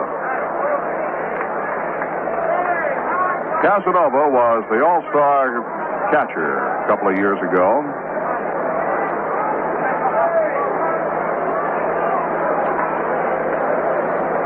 He was voted to the team. I don't believe he got into the All-Star game. I think Freehan caught all, 15 innings. And last year, Casanova tailed off considerably. Fans come alive here at the stadium. The wind-up in the pitch. Foul back. Keep having a tendency to refer to this beautiful ballpark as the D.C. Stadium, which was the name of it until this year when it was renamed in honor of the late Robert F. Kennedy. It is now Robert F. Kennedy Memorial Stadium.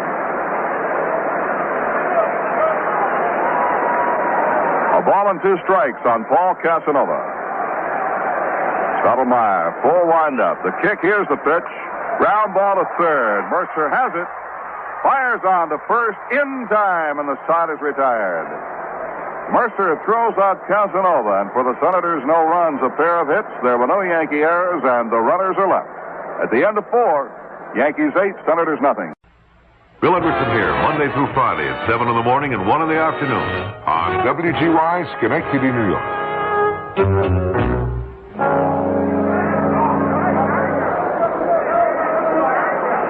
Joe Pepitone, Tom Tresh, and Bill Robinson due up in that order as we go to the top of the fifth. Dick Bosman on the hill for the Senators, and between every half inning, the photographers get up, move over in front of the presidential section to snap pictures of President Nixon and his party. Here's the pitch to Pepe. It is low, ball one. Pepitone flied to center in the second inning. Then he doubled to right center field in the third.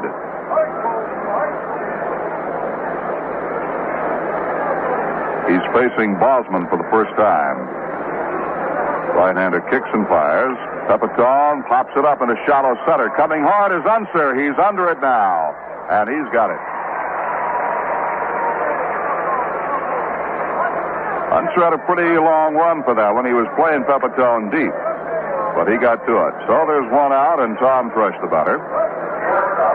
Tresh knocked in the first run of the season for the Yankees with a single to right field in the second, delivering Roy White from third base. Then in the third, he flied out to right fielder Ed Stroud. The pitch to Tresh. He takes it low.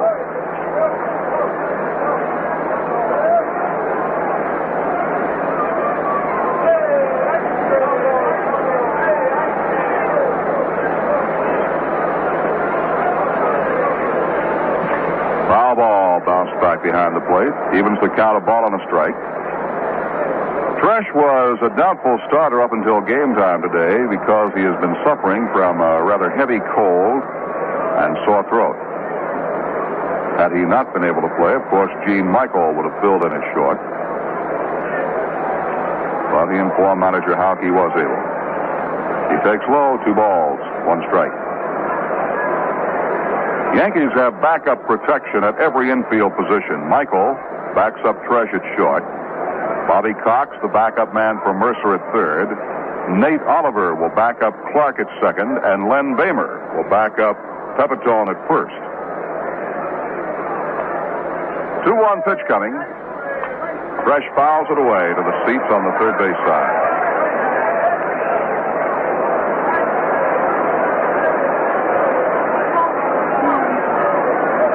Michael can also play second, so can Cox. Bamer can play all around the infield. He's had experience at all 4 infield positions. And backing up the outfield, Dick Simpson and Billy Cowan. The other Yankee catcher, and not a backup man by any means, as he will share the duties with Gibbs this year, is Frank Fernandez. 2 balls, 2 strikes. The pitch to Tresh. Bouncer down the first baseline, fielded by Epstein behind the bag, makes the play unassisted, and there are 2 out.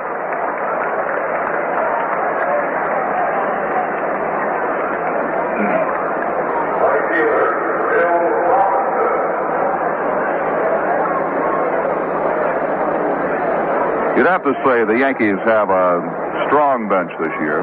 Bill Robinson steps in at the plate. Robbie has reached twice, scored once. He reached on a fielder's choice in the second, stole the second base, and scored. He walked in the fourth. Bounces a foul back out of play. Yes, the Yankees have a good bench. And should anything happen there to weaken the bench, they have some fine young ball players. Will be at Syracuse. 0-1 pitch. Inside.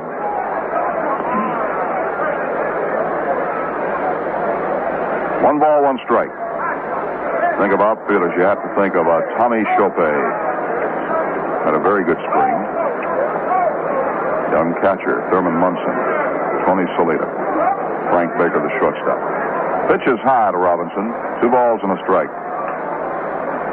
They are names to keep in mind. They'll, I'm sure, see action eventually at Yankee Stadium.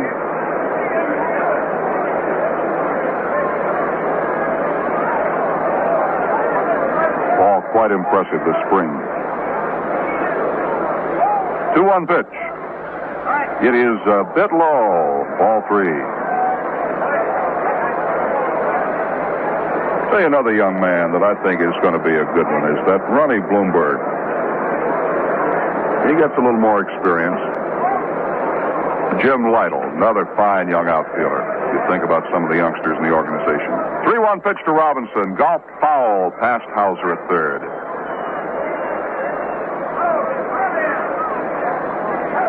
Tony Salita, we mentioned. Think about pitchers. Think of a John Cumberland. Say a left-hander that looked quite impressive. Was that Gary Jones? Didn't he? Yes, he did. They're all names to keep in mind.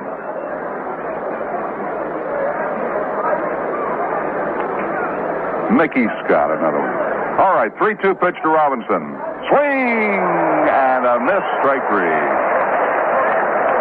That is the first strikeout by Washington pitching as the Yankees go down in order. Nothing across, and at the end of 4.5, the score, New York 8, Washington nothing.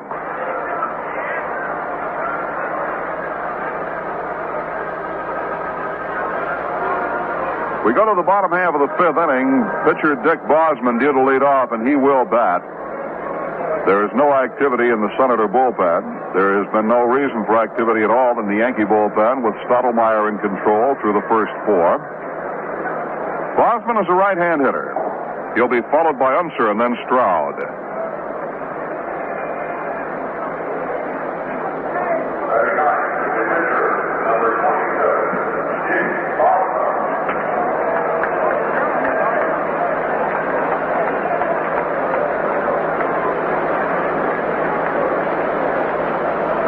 Mel's first pitch, it is over but low. He had the outside corner but downstairs.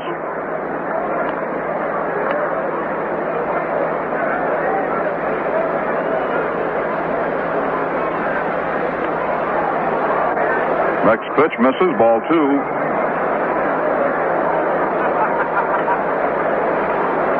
With a temperature here in the middle to upper 60s. One of the finest opening days I can remember in a long time. And in New York today, temperature of 70, we're told. 2-0 pitch. Bosman takes low ball three, and Stottlemyre's way behind on the pitcher, Dick Bosman.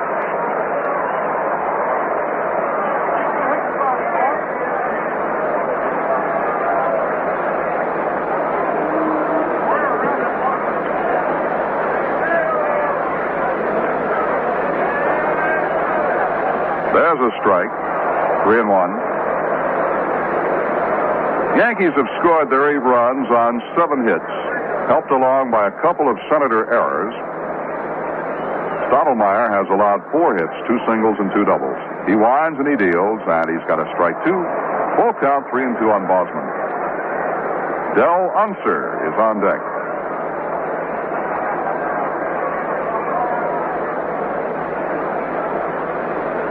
Crowd here in excess of 40,000. The pitch. Swung on and missed. He swung at a bad pitch and throws his bat down in disgust. That pitch was outside and low, and Bosman bit for it. For Mel Stottlemyre, second strikeout of the game. Big hand for Del Unser. He's going to be a favorite here in Washington. In this ball game, he's had 2 hits, a single and a double. He plays center field like a greyhound. He moves, and he's got a good arm. He takes a strike over the inside corner. This Unser last year, you may recall, participated in 10 double plays and had 22 assists from center field.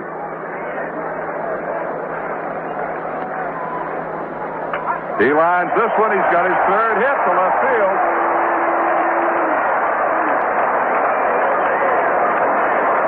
Single left for Unser, his 3rd hit of the ball game.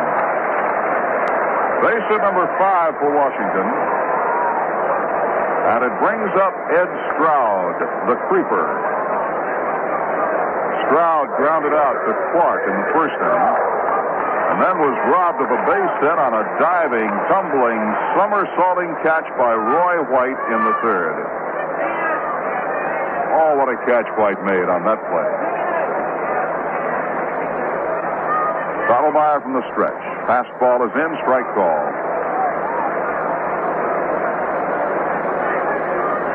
Travis Stroud had quite a day against the Yankees last year at the stadium. I can remember a doubleheader and 9 trips. I think he had a single, a double, a triple, and 2 home runs. Next pitch to him. Line to the center field. Base hit. Unser turns second and now goes back. Kenney can't pick it up, but Unser had stopped at second. It's a single for Stroud, and the Senators have runners at first and second. Base hit number 6.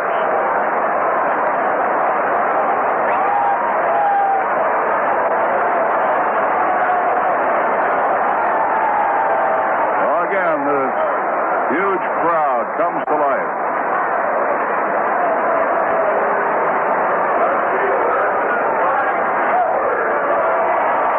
The batter is Frank Howard.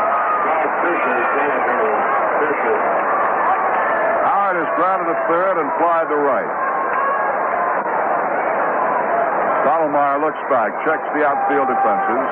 He sees Kenney over toward the alley on the left side. White is deep and left.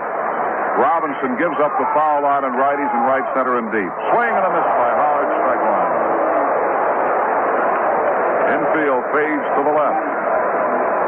Fresh midway between second and third. Clark squeezed over toward the bag at second. The right side of the infield fairly well open. Pepitone knows back, and he can move well to his right should the occasion arise. Stottlemyre kicks and deals. Check swing and a strike 2. No balls, 2 strikes on Howard.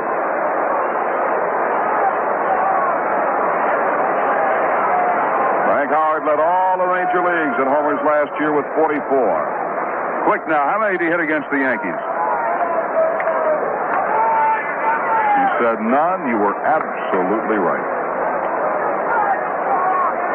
Only team he did not homer against. 0-2 pitch to him. Swing and a miss. Stottlemyre got him. Third strikeout for Stottlemyre. And there are 2 down. The batter is Mike Epstein, who has walked and flied to Kenney in center.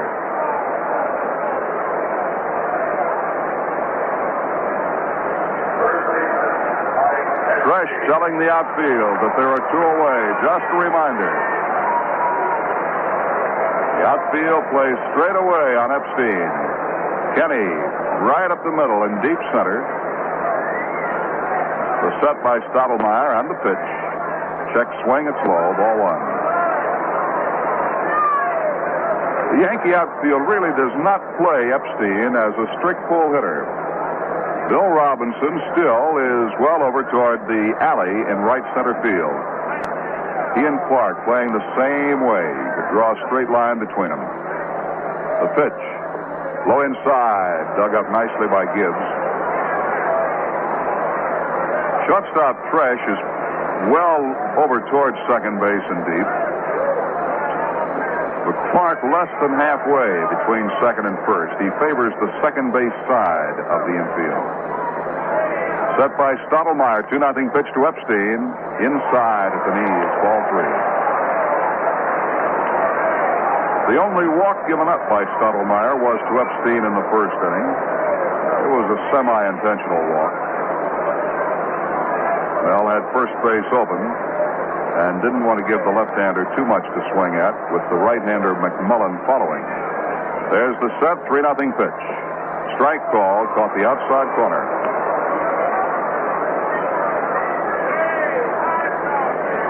Yankees leading 8-0. In case you're just tuning our way, Frank Murcer here with Phil Rizzuto and Jerry Coleman.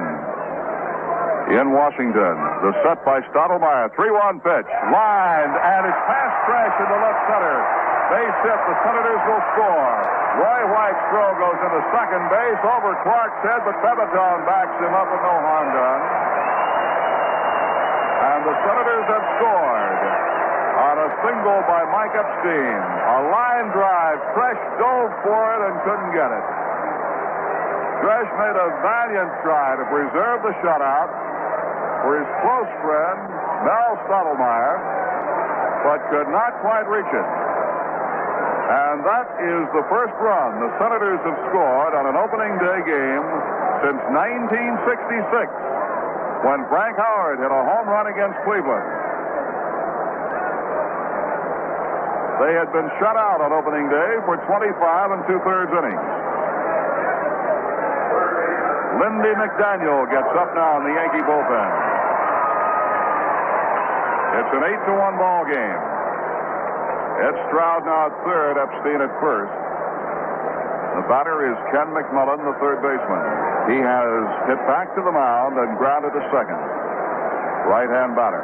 Pepitone holding against Epstein. The pitch is low, ball one.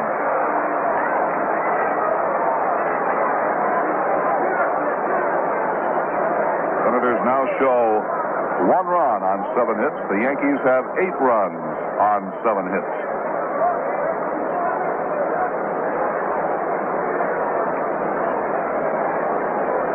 Lindy McDaniel begins loosening up in the Yankee bullpen under the watchful eye of bullpen coach Jim Hegan.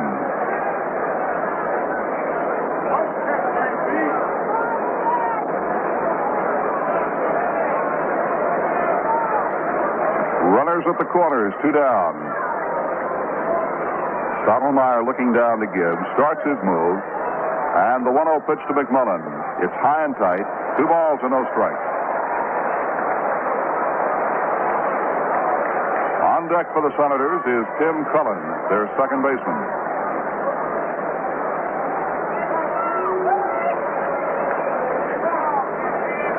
Third base coach Wayne Terwilliger has a word with the runner, Ed Stroud. The pitch to the plate, hit on the ground is short. Fresh has it, fires it to Clark. The force is executed at second on Epstein, and the side retired. Senators come up with 1 run on 3 hits. There were no Yankee errors, and 2 men are left on base. So now at the end of 5 full innings of play, the score, the New York Yankees 8, the Washington Senators 1. Atlantic has crossed the Pacific to bring fine imported china to your table. Delicate, translucent, fine china. And at an unbelievable low price. Decorated in a soft gray pattern and trimmed with a thin band of silver, this fine china is called Royal Elegance. A 4-piece place setting is available at participating Atlantic stations at a ridiculous low price with your purchase of 8 gallons of gasoline. This offer may vary in some states, but this beautiful fine china will never vary in its translucent, delicate beauty. Each 4-piece place setting consists of a cup and saucer, dinner plate, bread and butter plate. You can even charge Royal Elegance on your Atlantic Richfield credit card. Stop in at any participating Atlantic station today and pick up Royal Elegance. Once you do, you'll never put it down.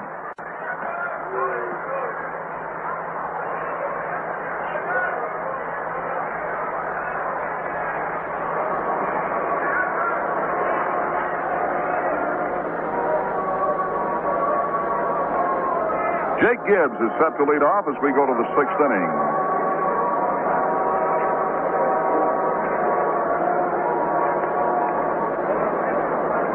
The Yankees in front 8-1. Gibbs has had a big part in it. He's batted in a run, and he has scored a run. Single to knock in the 2nd run of the game in the 2nd inning. Reached on an error and scored in the 4th.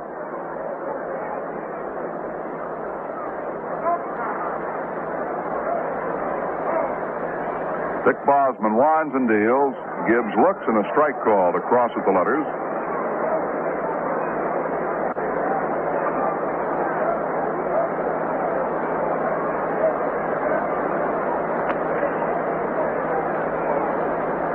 And the 1-strike pitch to Jake. Hit on the ground to the right side. Cullen digs it off the left ankle, throws on to first base in time.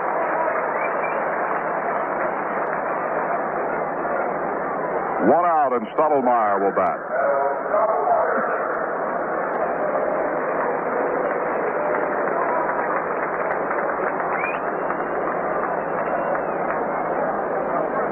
Dignitaries galore on hand this afternoon. President Nixon still in his seat. Stottlemyre swings and misses, strike 1. Baseball Commissioner Bowie Kuhn. American League President Joe Cronin, Yankee President Mike Burke, just to mention a few of them. Senators owner Bob Short, of course. 0-1 pitch. Swing and a miss by Mel on what appeared to be a sinker. No balls, 2 strikes. Stottlemyre's a batter. Is 0-for-2. However, he has reached on a fielder's choice and scored a run. He had a line drive to left field that was caught over the head by Frank Howard back in the second. 0-2 pitch to him. Swing and a miss, strike 3. Dropped by Casanova. Stottlemyre is tagged at the plate.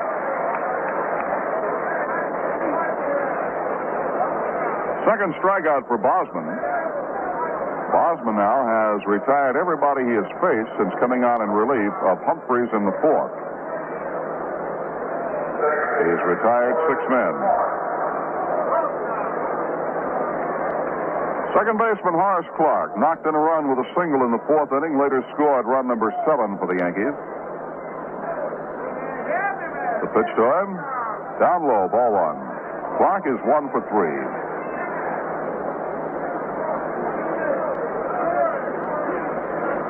Looking down the batting order, every Yankee has either had a base hit or scored a run in this game. The windup in the pitch. Fly ball out into right center field. Chasing Unser back into his left. He's there, makes the catch. Del Unser, the center fielder, moving back into his left to retire Clark, and the Yankees go down in order. Nothing across. And at the end of the top half of the 6th inning, the score, the New York Yankees 8 and the Washington Senators 1. Taste that beats the others cold. Pepsi pours it on. Anytime the thirst takes hold, Pepsi pours it on. Pepsi's got that special taste created for the cold. The cold turns on that Pepsi bright, makes Pepsi Cola come alive. Taste that beats the others cold. Pepsi pours it on. Pepsi pours it on. Pepsi's got that special taste created for the cold. The cold turns on that Pepsi bright, makes Pepsi Cola come alive. Taste that beats the others cold. Pepsi pours it on. Taste that beats the others cold. Pepsi pours it on.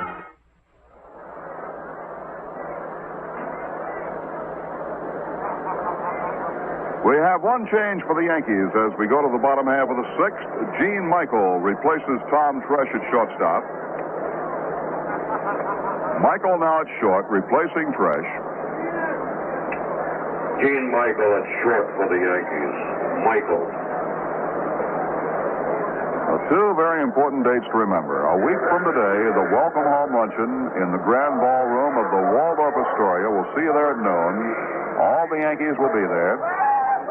And then a week from tomorrow, we'll see you at Yankee Stadium. And all the Yankees, you better believe me, will be there. Here's Tim Cullen to lead off the bottom half of the 6th. He's 1 for 2 in the ball game. Single to center his last time up. Right-hand hitter takes a strike, got the outside corner at the knees. White plays him fairly deep out in left field. Robinson gives up the foul line at right. Jerry Kenney in center. To his own right, our left. The pitch. And there's a line drive out into left center. It's going to drop in for the base hit. Jerry Kenney over to it, scoops it up on the ground, fires into second. And Tim Cullen has his second hit of the ball game, and for the Senators, base hit number 8.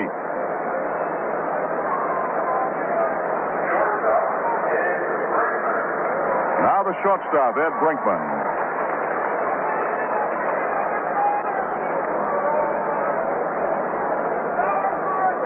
Casey Cox is up again on the Washington bullpen, right-hand pitcher. Brinkman 1 for 2. Takes ball 1. Brinkman struck out in the second, doubled in the 4th.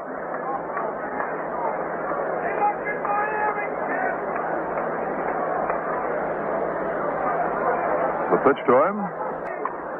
Lined out in the right center. It's going to be in for a base hit. Bill Robinson cuts it off quickly. Fires back and Cullen holds at second. Brinkman has his second hit of the ball game.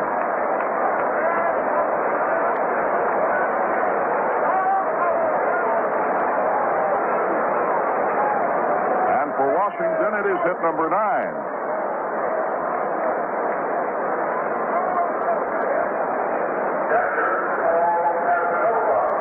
Now we have time called as center fielder Jerry Kenney comes in toward the Yankee dugout.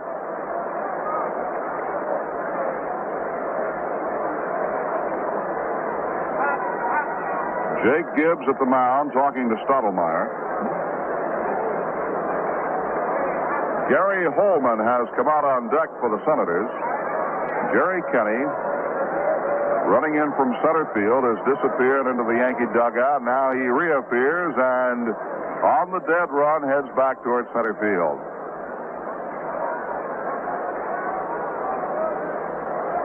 While we have a moment, let's pause right now. This is New York Yankee baseball, and we pause for station identification. Join me, Harry Downey, weekdays 10 to 11:30 a.m. here on WGY 810 on your dial, Schenectady.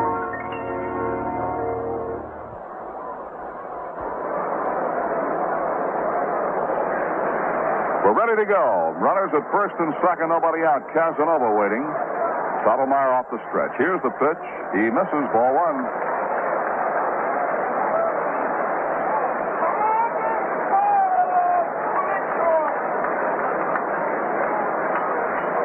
Of the Senators' 9 hits have now come in the last 2 innings. They got 3 hits and a run in the 5th. The set by Stottlemyre. Dealing to Casanova. There's a long drive down the left side. However, it is fading. It is foul.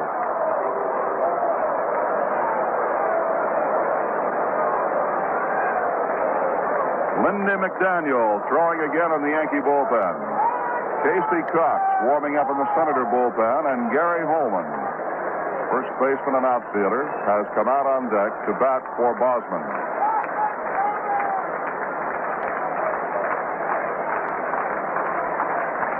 Stottlemyre takes the sign from Gibbs. Cullen and Brinkman lead away, and the pitch. High pop foul. Gibbs coming back toward the screen. He's got room. He is under it, and he's got it. And that's all for Casanova as he fouls out to catcher Jake Gibbs, 1 down. And we'll have Gary Holman batting for Bosman.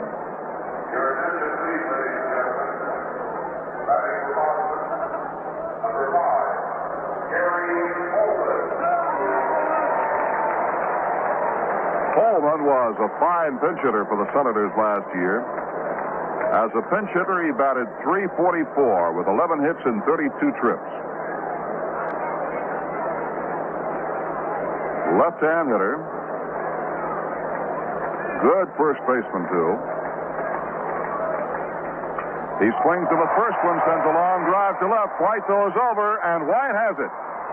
Roy White coasted right with it, moving toward the corner and pulled it in. So Holman, first ball hitting, is retired. And there's that hand again for Del Unser, who is 3 for 3.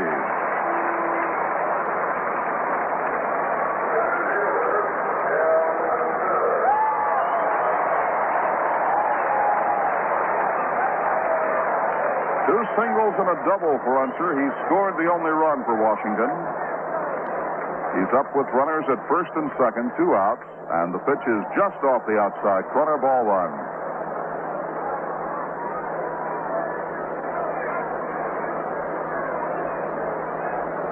Phil Rizzuto waiting in the wings right now to come in and describe the final 3 innings for you. 1-0 pitch on the way. It is low this time to the left-hand hitting Del Unser.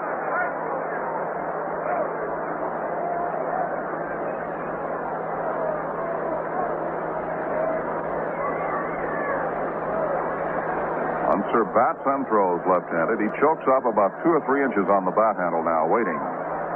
2-0 pitch. Swung on and looped foul to the seats off the third base side. 2 balls and a strike.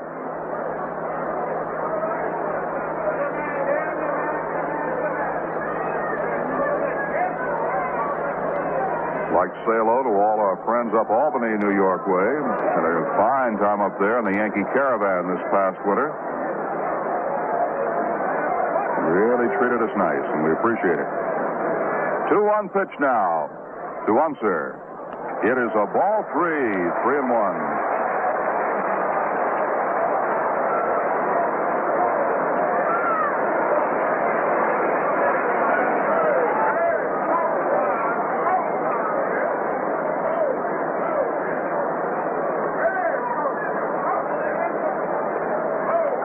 Second, Brinkman at first, 2 outs. The set by Stottlemyre on the pitch, hit on the ground toward Clark. He's got it, flips it to Michael. Forced play at second on Brinkman, and the side is retired. So Murcer is retired for the first time in this game, and for the Senators in the bottom half of the 6th inning. No runs, despite 2 base hits. There were no Yankee errors, and 2 men are left on. At the end of 6 full innings, the score, the Yankees 8 and the Senators 1. Totals on this ball game right now. For the Yankees, 8 runs, 7 hits, no errors. And for the Senators, 1 run, 9 hits, and 2 errors. The Senators have had the opportunities. They have left so far 9 men on base. The Yankees have left 2 on base. Pasquale started for the Senators, gave up 4 runs on 5 hits. Humphreys gave up 4 runs on 2 hits. Stottlemyre has allowed the Senators 1 run on 9 hits. Mel has struck out 3, and he has walked 1. Casey Cox coming in. Right-hander Casey Cox will be the new pitcher. And looking quickly at the scoreboard, the Dodgers have moved in front of the Reds 3-2 at the end of 2 1/2. Don Drysdale pitching for L.A. Gary Nolan for Cincinnati. Cincinnati got a 2-run lead in the first inning on home runs by Pete Rose and Bobby Tolan. But now the Dodgers have come back with 1 in the second and 2 in the third for a 3-2 lead. San Francisco plays in Atlanta tonight, and those are the only other games scheduled on this opening day. Well, through 6. The Yankees leading 8-1, and we're going to slip away and make room right now for the Scooter. We'll be in here to tell you all about the rest of this one. So let me slip out. And Phil Rizzuto, you ready to go to work here, Ben? All set, Frank. And everything has been turning out beautifully for the New York Yankees today. Opening day, and got off to a 8-0 lead. They lead now 8-1. Senators scored in the 5th inning. But the Yankees have shown what we've been telling you all spring with their hustle, their speed on the bases, and a little surprising, the long ball from 2 fellas you don't really expect it from, Jerry Kenney and Bobby Murcer, who had back-to-back home runs in the 3rd inning. Bobby Murcer also singled in the 4th and has driven in 3 runs for the Yankees today. Joseph Casey Cox, he likes to go by the nickname of Casey. He's a big fella, 6 feet 5 inches tall, 200 pounds. And he'll be pitching to Jerry Kenney. Jerry lined hard to center field his first time up. Lined a homer into the right field bleachers against the scoreboard. Actually, not in the bleachers. And then popped to third base in the 4th inning. Sun shining brightly. We couldn't ask for a better day today in the nation's capital. Full house. Casey Cox, the first pitch to Kenney is low, ball 1. Ken McMullen playing very shallow at third base. So is Brinkman at shortstop. Kenney with that good speed. Pitch by Cox. It's outside and high, ball 2. 2-0.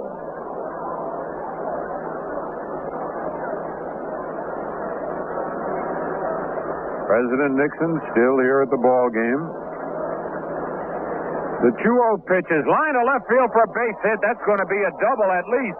Kenney around first. Look at him go. Frank Howard up with the ball, and Kenney is in with a stand-up double. Man, Jerry Kenney went with that pitch. Something we've seen both teams do today, getting those opposite field base hits. So Jerry gets his second base hit of the ball game. First hit off Cox. And for the Yankees, their 8th base hit of the ball game. Here's Bobby Murcer, fly to center, hit a long home run in the upper deck in the third and single to right to drive in 2 more in the fourth. The pitch is low and inside, ball 1. One of those games, the Yankees took advantage of their base hits, a couple of miscues by the Senators. They have 8 runs on 8 hits. The Senators actually out hitting the Yankees 9-8, but the Senators have managed to pick up only 1 run. The pitch to Murcer, line to right field, but foul. He got around on a high curveball. Yankees have 3 stolen bases in the ball game. Roy White stole second and third in the second inning, and then Bill Robinson stole second base in the second inning, both of them coming around to score.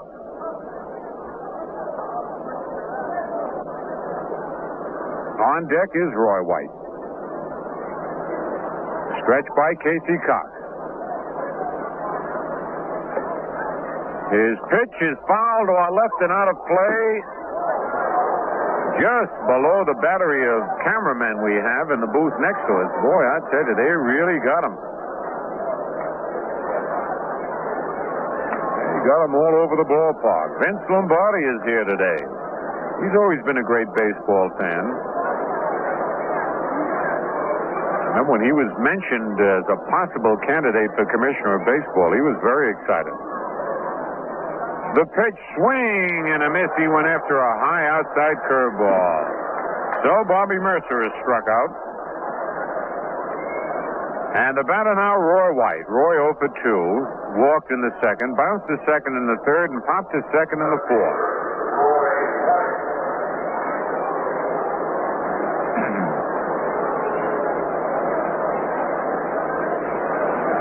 Outfield straight away on Roy, batting left-handed against the right-hander Casey Cox. On deck, Joe Pepitone. Kenney leads away. Here's the stretch. The pitch, swing, and a foul over by the Senator dugout. Strike 1. Secret Service men all over this ballpark. Look at that. One Secret Service man has not seen one play in the ball game. He's sitting right in back of the Senator dugout with his back to the field, just scouting the stands, keeping an eye out. Cox ready again. The pitch low and outside, 1-1.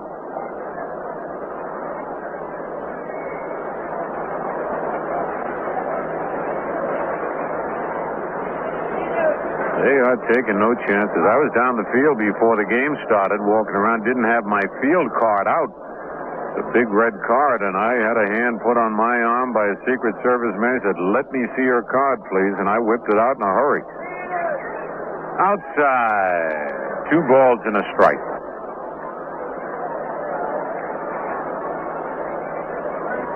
Yankees 8, Senators 1, top of the 7th.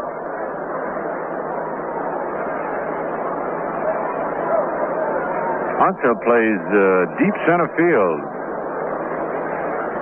here at the stadium. Stretch by Cox. His pitch is foul down the left field line. That'll go into the seats and out of play. Well back in the crowd. Count is even on Roy White, 2-2.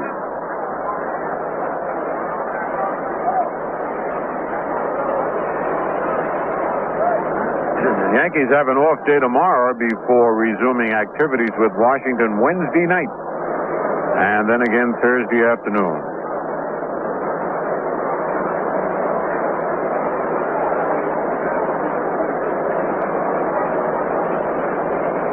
All right, Cox gets the sign from Casanova. Checks Kenney at second base. Kicks, delivers, it's fouled again, almost in the same spot, and the crowd down the left field line.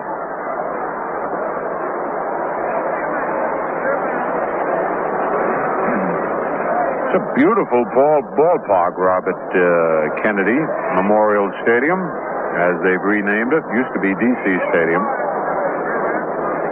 completely encircled by stands. Wind never a factor in this ballpark. That's why the balls travel so well here. All right, Cox ready again. His 2-2 pitch is foul to our left and out of play. Roy's just slopping at that ball. With 2 strikes on him, he's trying to protect the plate. His sentence is 45,113. I'm sure you heard that, but if you didn't, 45,113. See an opener in Washington. Largest crowd ever to see an opening game in Washington, D.C. And the magic names of President Nixon, Ted Williams, helped bring that crowd here. Swing and a miss. He struck him out on a low sinker. So Casey Cox, after giving up an leadoff double to Jerry Kenney, has struck out Bobby Murcer and Roy White, and here's Pepitone. Joe fly to center in the second, double to right center in the third, and fly to center in the fifth.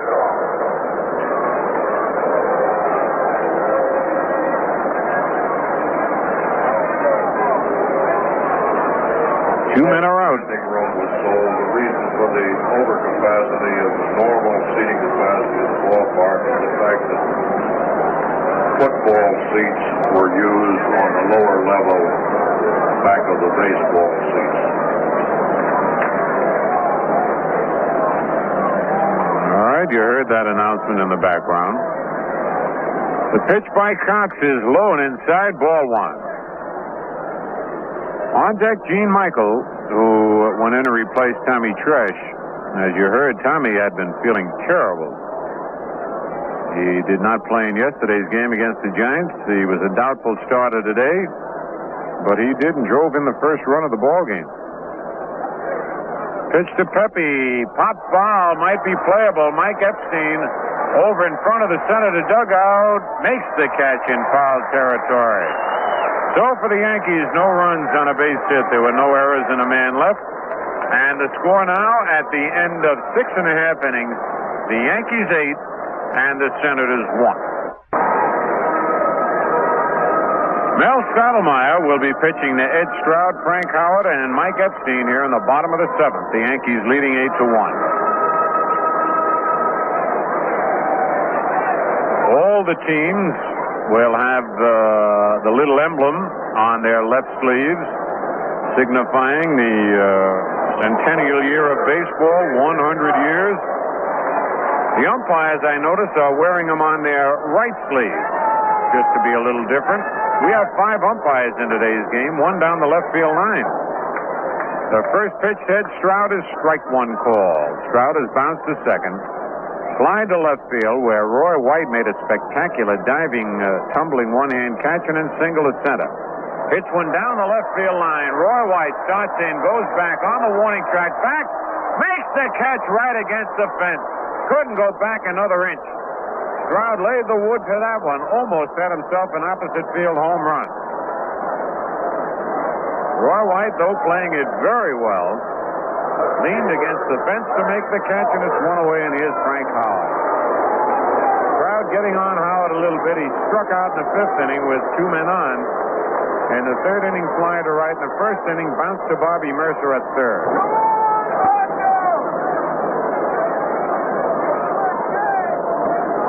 Fans in the sunshine really enjoying this shirt sleeve weather. Sidearm curve, bounce to short. Michael is there, up with it. Fires the first in time. Frank Howard's retired. And it's 2 away.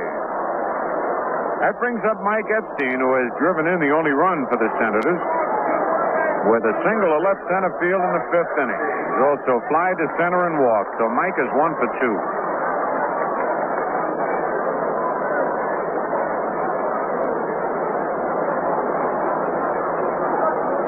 2 men out, nobody on. Stottlemyre's pitch is low, ball 1. On deck, Ken McMullen.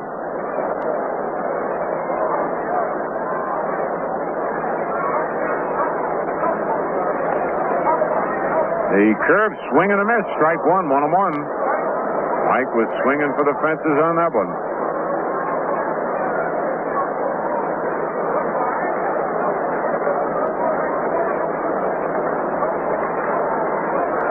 They play Epstein just about straight away. Give him a lot of room down the right field and left field line. Curve bounce foul down the right field line. A ball and 2 strikes.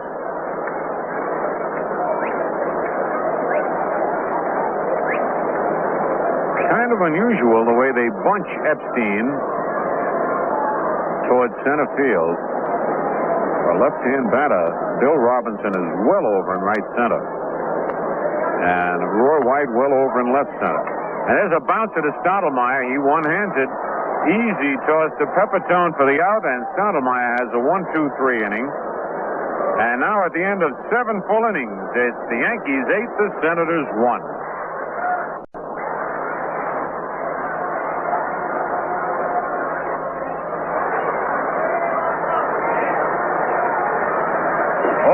For the top of the 8th inning, Yankees leading 8-1 in the opening game of the season. Gene Michael up for his first time. As we told you, he's filling in for Tommy Tresh.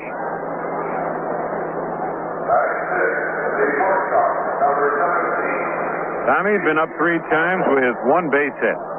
Gene, a switch hitter, batting left-hander.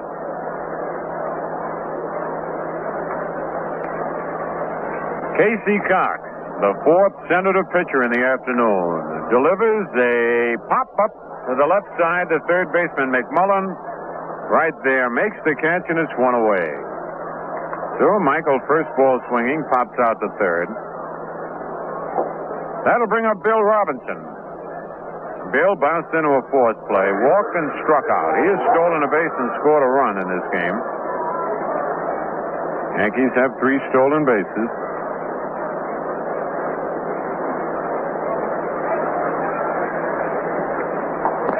Cox into the windup. His pitch is inside, ball 1. Both bullpens are heating up. Plenty of action. 2 pitchers in each bullpen.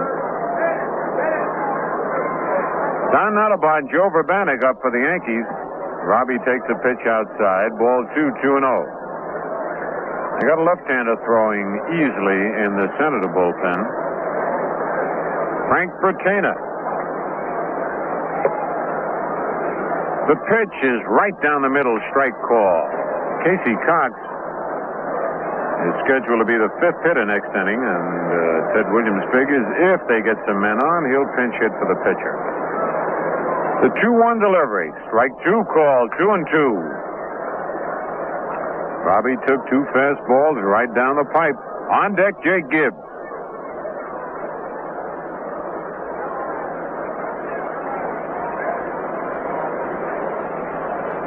The 2-2 pitch. A bouncer slowly hit the short. Breckman will have to hurry up with it. Fires to first in time to get Robinson by his stride.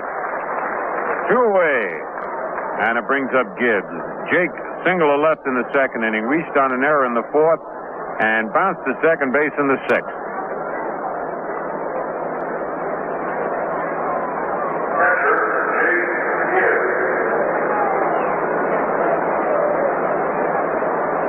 Two out, nobody on. Yankees 8, Senators 1, top of the 8th. The Mets open tomorrow against the new Montreal Expos at Shea Stadium. Jake takes a strike.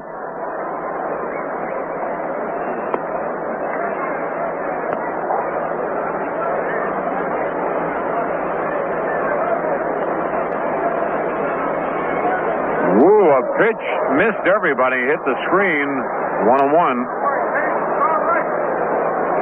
At the end of 3.5 innings now, it's the Dodgers 3 and the Cincinnati Reds 2. Drysdale against Nolan.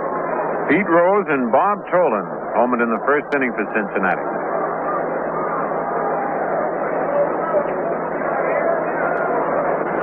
The 1-1 delivery. Slow curve high, ball 2, 2-1. A reminder, don't forget the big welcome home luncheon for the Yankees at the Grand Ballroom of the Waldorf Astoria on Monday, April 14th. Joe Garagiola will be the MC.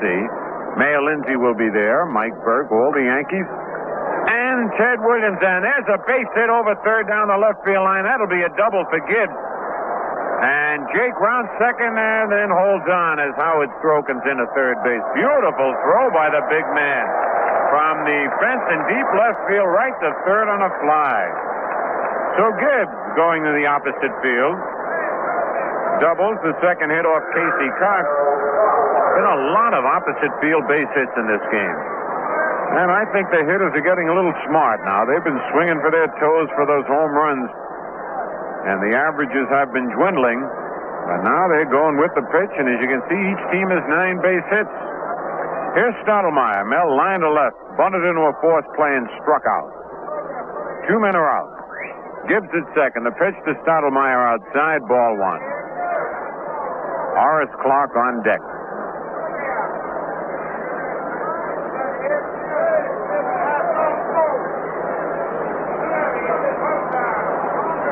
Again, the right-hander ready. Pitch is over. Strike called.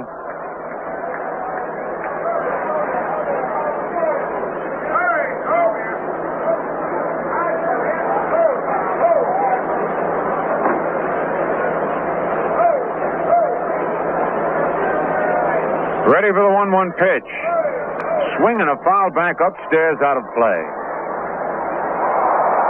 And in the upper deck, had it dropped it, it went down below. Somebody gave President Nixon a glove, and every once in a while he puts it on. He's been happy as a young boy watching this ball game, smiling, talking to everybody. Really having a picnic.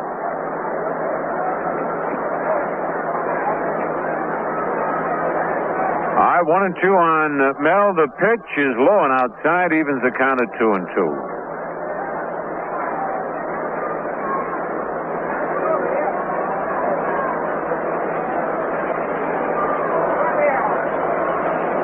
Jake Gibbs, good size lead off second base. They're not trying to hold him too close. Ready for the 2-2 pitch. Foul back upstairs, out of play. Mel just trying to chop at that ball.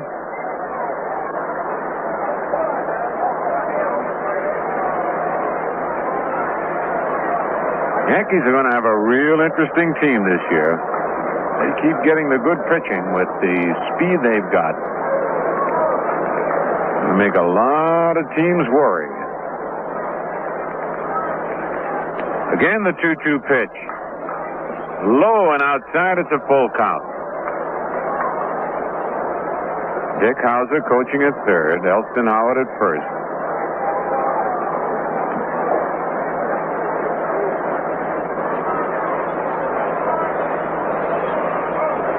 Cox shakes off one sign. Now he's got the one he likes. Checks Gibbs at second. His pitch, low, ball 4. Stottlemyre works his way on with a base on balls. That's first walk given up by Casey Cox, and it brings up Horace Clarke. Horace, 1 for 4. He's flied to center twice, bounced to first, single to center, has driven in a run and scored a run. Stottlemyre putting on the jacket as the shadows start to creep across the field.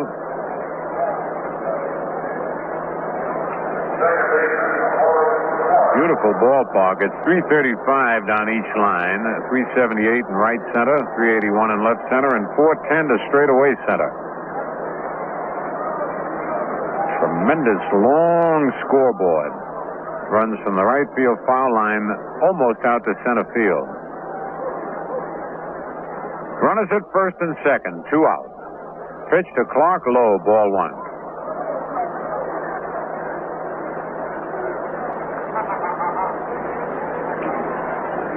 On deck, Jerry Kenney.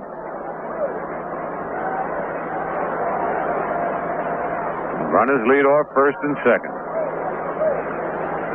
Cox delivers, hits as bad as he tries to check, and right into the stands. And boy, I'd hit a kid right in the hands.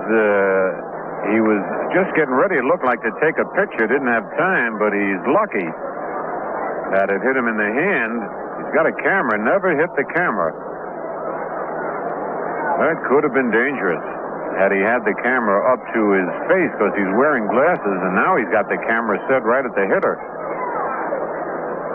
Shaking that left hand. The pitch is high, ball 2, 2-1. Usher goes down to find out if he's all right, and he is.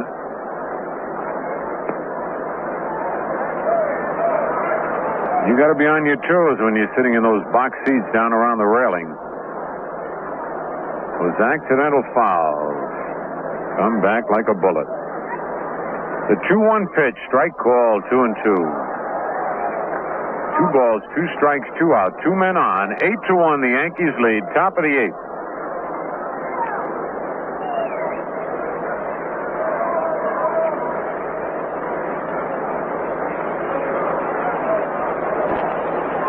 Clark digging in at the plate. Stretched by Cox. His pitch, swing and a miss. He struck him out. And that's strikeout number 3 for Casey Cox. For the Yankees, no runs, 1 base hit, no errors, and 2 men left. And the score now at the end of 7.5. The Yankees 8, the Senators 1. Ken McMullen leads it off for Washington as they trail 8-1 here in the bottom of the 8th. McMullen 0 for 3, hit to the box, bounced to second, and bounced to short. Mel Stottlemyre's been in there all the way. His curve is over, strike call.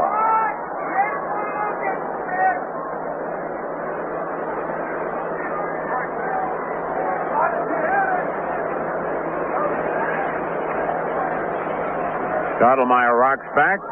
Curve, bounce to third base, foul. Bobby Murcer up with it, throws to first. Would have been in plenty of time, but it's a foul ball. McMullen comes back. Fans are having a lot of fun at this game, and we want to remind you fans not to forget the big fun days at Yankee Stadium this season. There's Cap Day on May the 3rd, Ball Day on May 25th, and Bat Day on June 15th. 3 real big fun days at the stadium. 0-2 on McMullen. Pitch is in there, strike 3 called. McMullen caught looking. Stottlemyre picks up his 4th strikeout of the ball game. And the batter, Tim Cullen. Cullen's 2 for 3, bounced to third in the second, and then single to center in the 4th and 6th innings.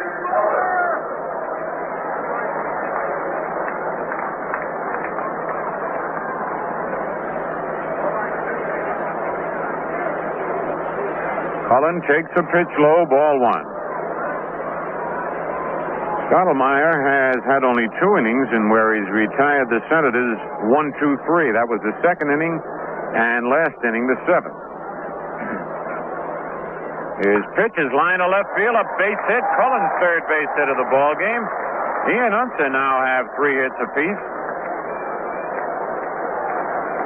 And that's the 10th hit off Mel Stottlemyre. Here's Ed Brinkman, who has 2 base hits. Struck out in the 2nd, double to left in the 4th, singled to right center field in the 6th.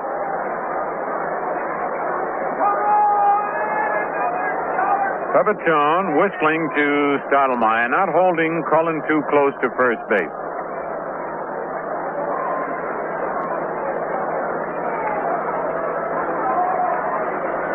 Stretch by Stottlemyre. The pitch is low, ball 1.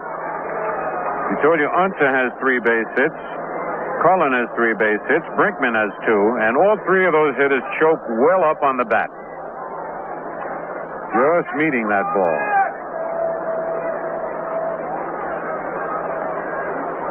The 1-0 pitch is a curve over, strike called, 1-1. On deck, the catcher, Paul Casanova.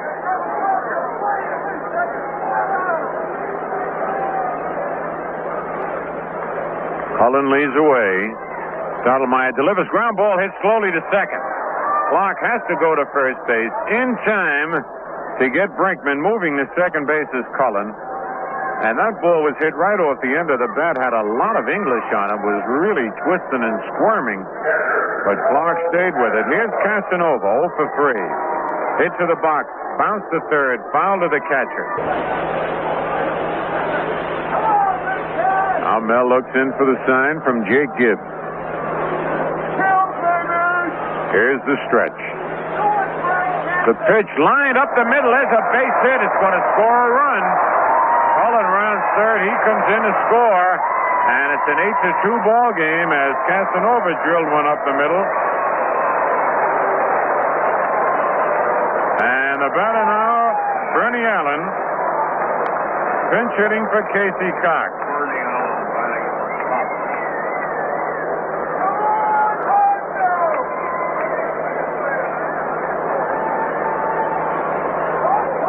Allen, the left-hand batter. 11 hits now for the Senators, only 2 runs. Yankees have 9 hits and 8 runs.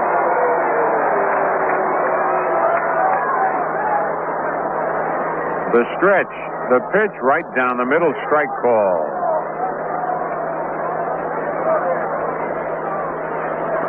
Frank Bertena, the left-hander, loosening up for the Senators, and Lindy McDaniel in the Yankee bullpen. Pitch is bounce foul. Nellie Fox to his left has it. 0-2 the count. Nellie flips it to Pepitone, who fires it back to Stottlemyre. On deck, Del Unser.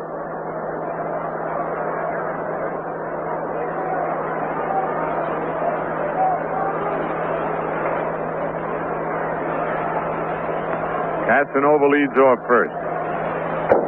Pitch is lined, a base hit to right field. Stopping at second base, Casanova. And that's the 12th hit for the Washington Senators. Bernie Allen coming through with a pinch hit single, and here's that dangerous man, Del Unser. Unser is single to center, double to left, and single to left. He has also bounced to second base. Little left-hand batter. 12 base hits. Kind of games that Eddie Lopad used to pitch for the Yankees. A lot of base hits, very, very few runs. Stretch by Stottlemyre. The pitch bounced to the second base. Clock right there. Big hop. Flips to Pepitone in time. And the Senators in the bottom of the 8th pick up a run on 3 base hits. No Yankee errors, 2 men left. And the score at the end of 8 full innings, the Yankees 8 and the Senators 2.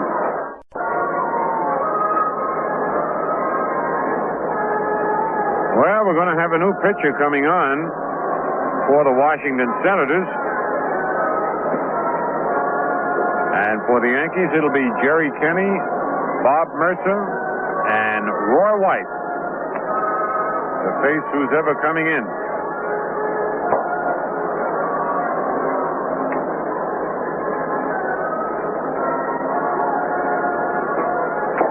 Bernie Allen, who pinch hit, remains in the game at third base. Bernie Allen is third, Higgins pitching. And Dennis Higgins is coming in to do the pitching.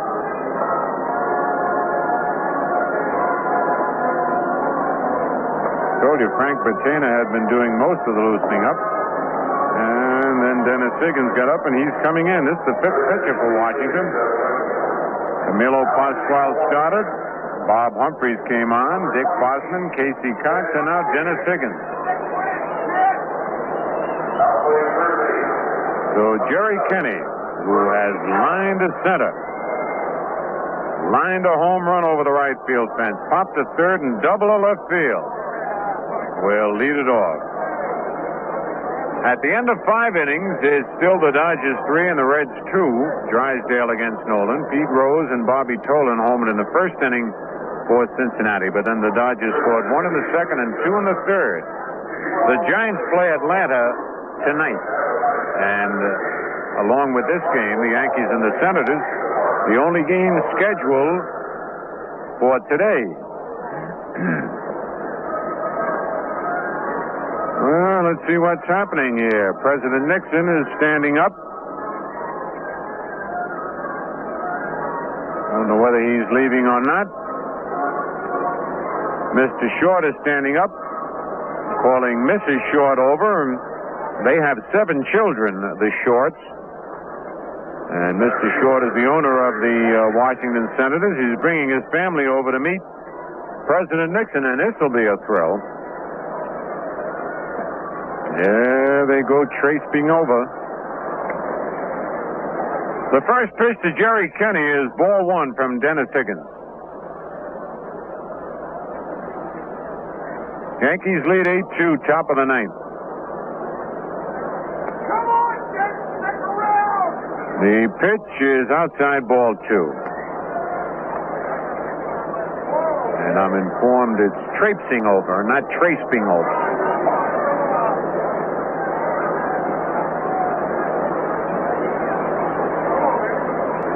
The 2-0 delivery. Line to center field. Right there is Unser, though. Sinks and he makes the catch. Boy, that Kenney has hit the ball right on the button 4 times today. 4 of the 5 times. The other time he popped at third and has 2 base hits to show, but he has been hitting the ball solidly. Here's Bobby Murcer, who's 2 for 4. Bobby fly to center, homered in the upper deck in right field, single to right to drive in 2 more in the 4th, and struck out in the 7th.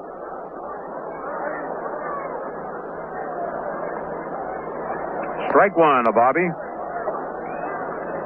Roy White on deck. Higgins with the no wind-up delivery. Swing and a miss at a fastball. Strike 2. Higgins taking no time out on the mound. Rocks back. The pitch is high, ball 1.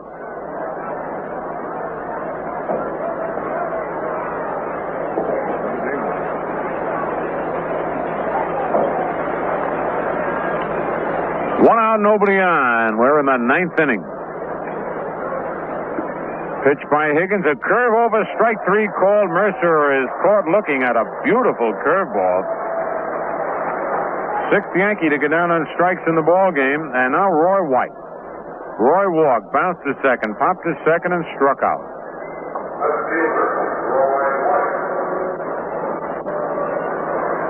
Yankees lead 8-2. Pepitone on deck.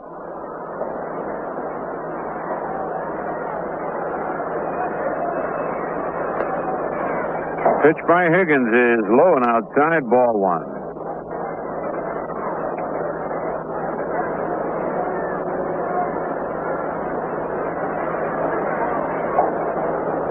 Higgins rocks back, kicks, delivers a foul just below it.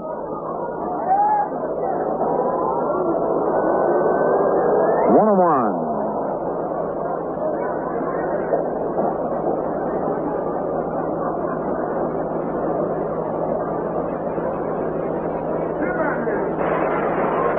Here's the windup. The pitch is low, ball 2, 2-1. 2 out, nobody on.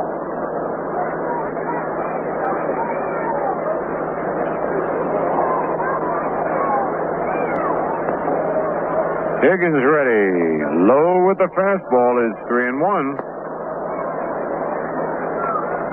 Casanova fires that ball back to his pitches. You got to be alert.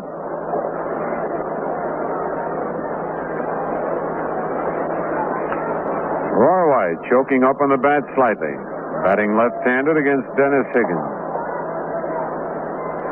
Here's the 3-1 pitch. Foul over towards the Senator dugout. Full count.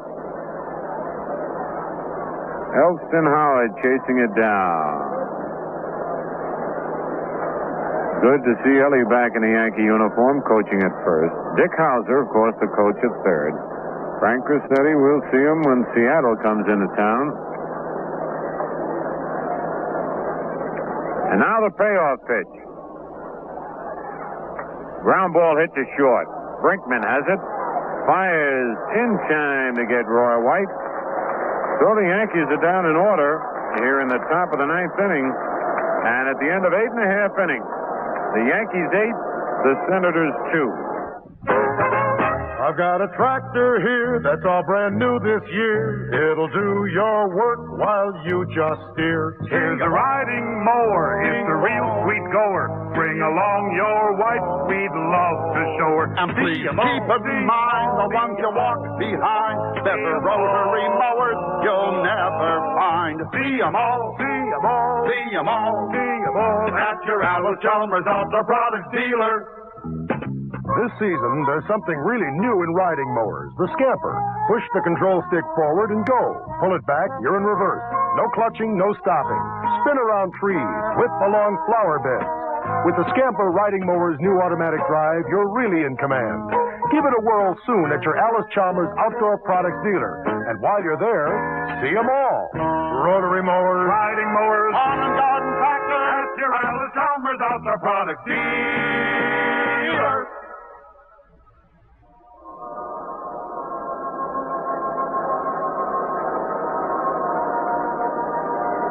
So we go into the bottom of the ninth. Stottlemyre has Ed Stroud, Frank Howard, and Mike Epstein to cope with the Yankees leading 8-2.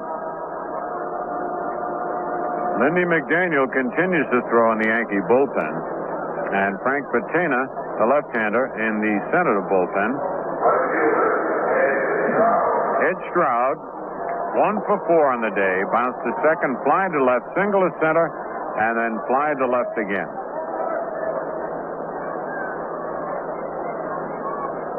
Pitch to Stroud, a curve inside ball one. All the cameramen popping out of the center of the dugout again, ready to take pictures of President Nixon making his exit. There's a strike to Stroud, 1-1.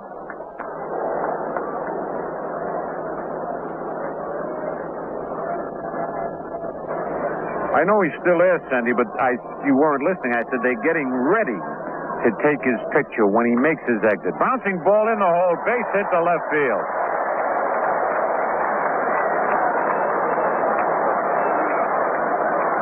That's the 13th hit by the Senator. And now Frank Howard. Getting kind of a rough treatment from the fans here. He's 0 for 4. Bounced to third, fly to right, struck out, and bounced to short.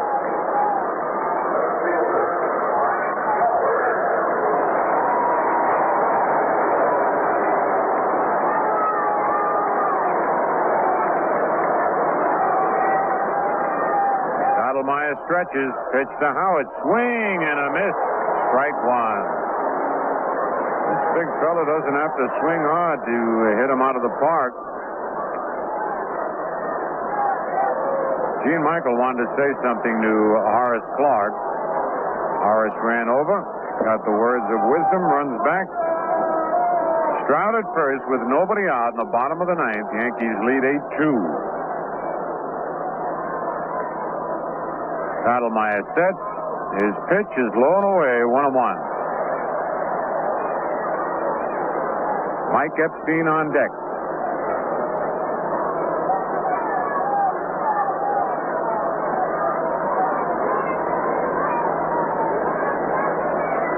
Here's the stretch. Pitch is hit deep to center. This one's gone. A line drive over the center field fence. Oh, holy cow, did he hit that one. He picked on a low sinker. That ball didn't get over 10 feet high all the way out.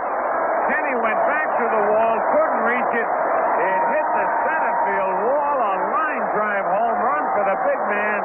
And he has suddenly changed those boos to cheers. A standing ovation for big Frank Howard on as hard a home run ball as you'll ever see. A low line drive. That's the kind they talk about that Babe Ruth supposedly hit. A line drive went through the pitcher's legs, and by the time it stopped rising, it was over the fence. But that one could almost have done it. What a shot that was. Suddenly, it's an 8-4 ball game. 14 hits now. The batter, Mike Epstein, who is 1 for 3, a walk and a single. Foul down the third base line, 1-1.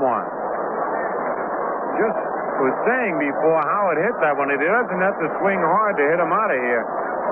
And he golfed a low sinker. I'm telling you, you don't see him hit any harder than that. 8-4, the Yankees lead. Nobody out here in the bottom of the ninth.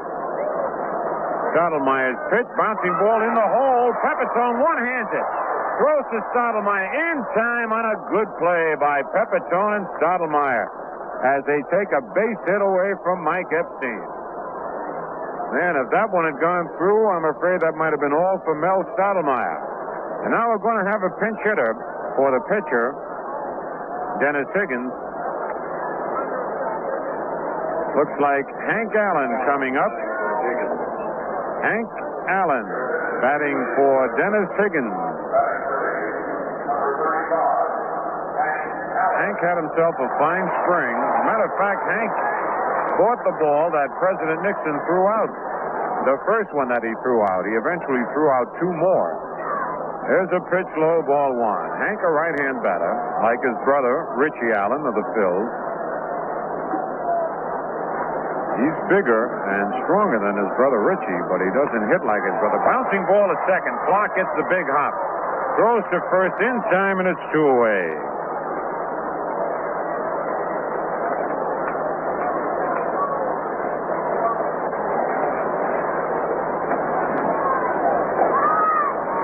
Two out, nobody on. The batter, Tim Cullen, who is 3 for 4. He bounced to third in the second inning, then had 3 straight singles his next 3 times up. Twice to center, 1 to left.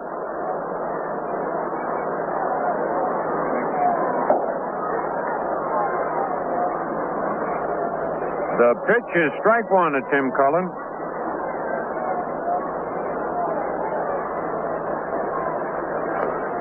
Stottlemyre's next pitch is low, 1-1. 2 out, nobody on, 8-4, the Yankees lead. Well, I tell you, these Senator fans shouldn't be too disappointed, even though they're trailing 8-4. Foul back, 1 ball, 2 strikes. Their team has come up with 14 base hits. That's an indication that they've learned something from Ted Williams. And if they hit like this all year, they're going to win a lot of ball games. And by the same token, the Yankee fans should take heart, making their hits count. Curve is low, evens the count at 2-2. You get 9 hits and 8 runs, you're really hitting in the clutch. 2 balls, 2 strikes, 2 out. Pitch by Stottlemyre. Just outside, man, that was close. I don't know how he laid off that one. Full count, 3-2.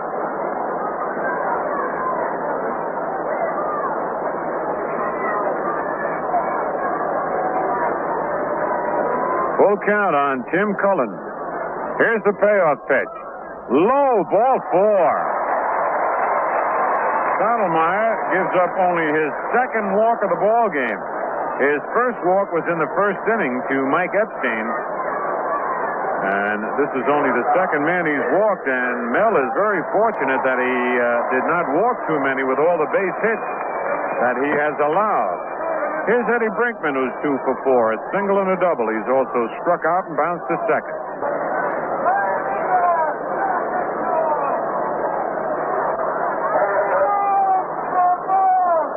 All right, Mel looks in for the sign. Here's the stretch.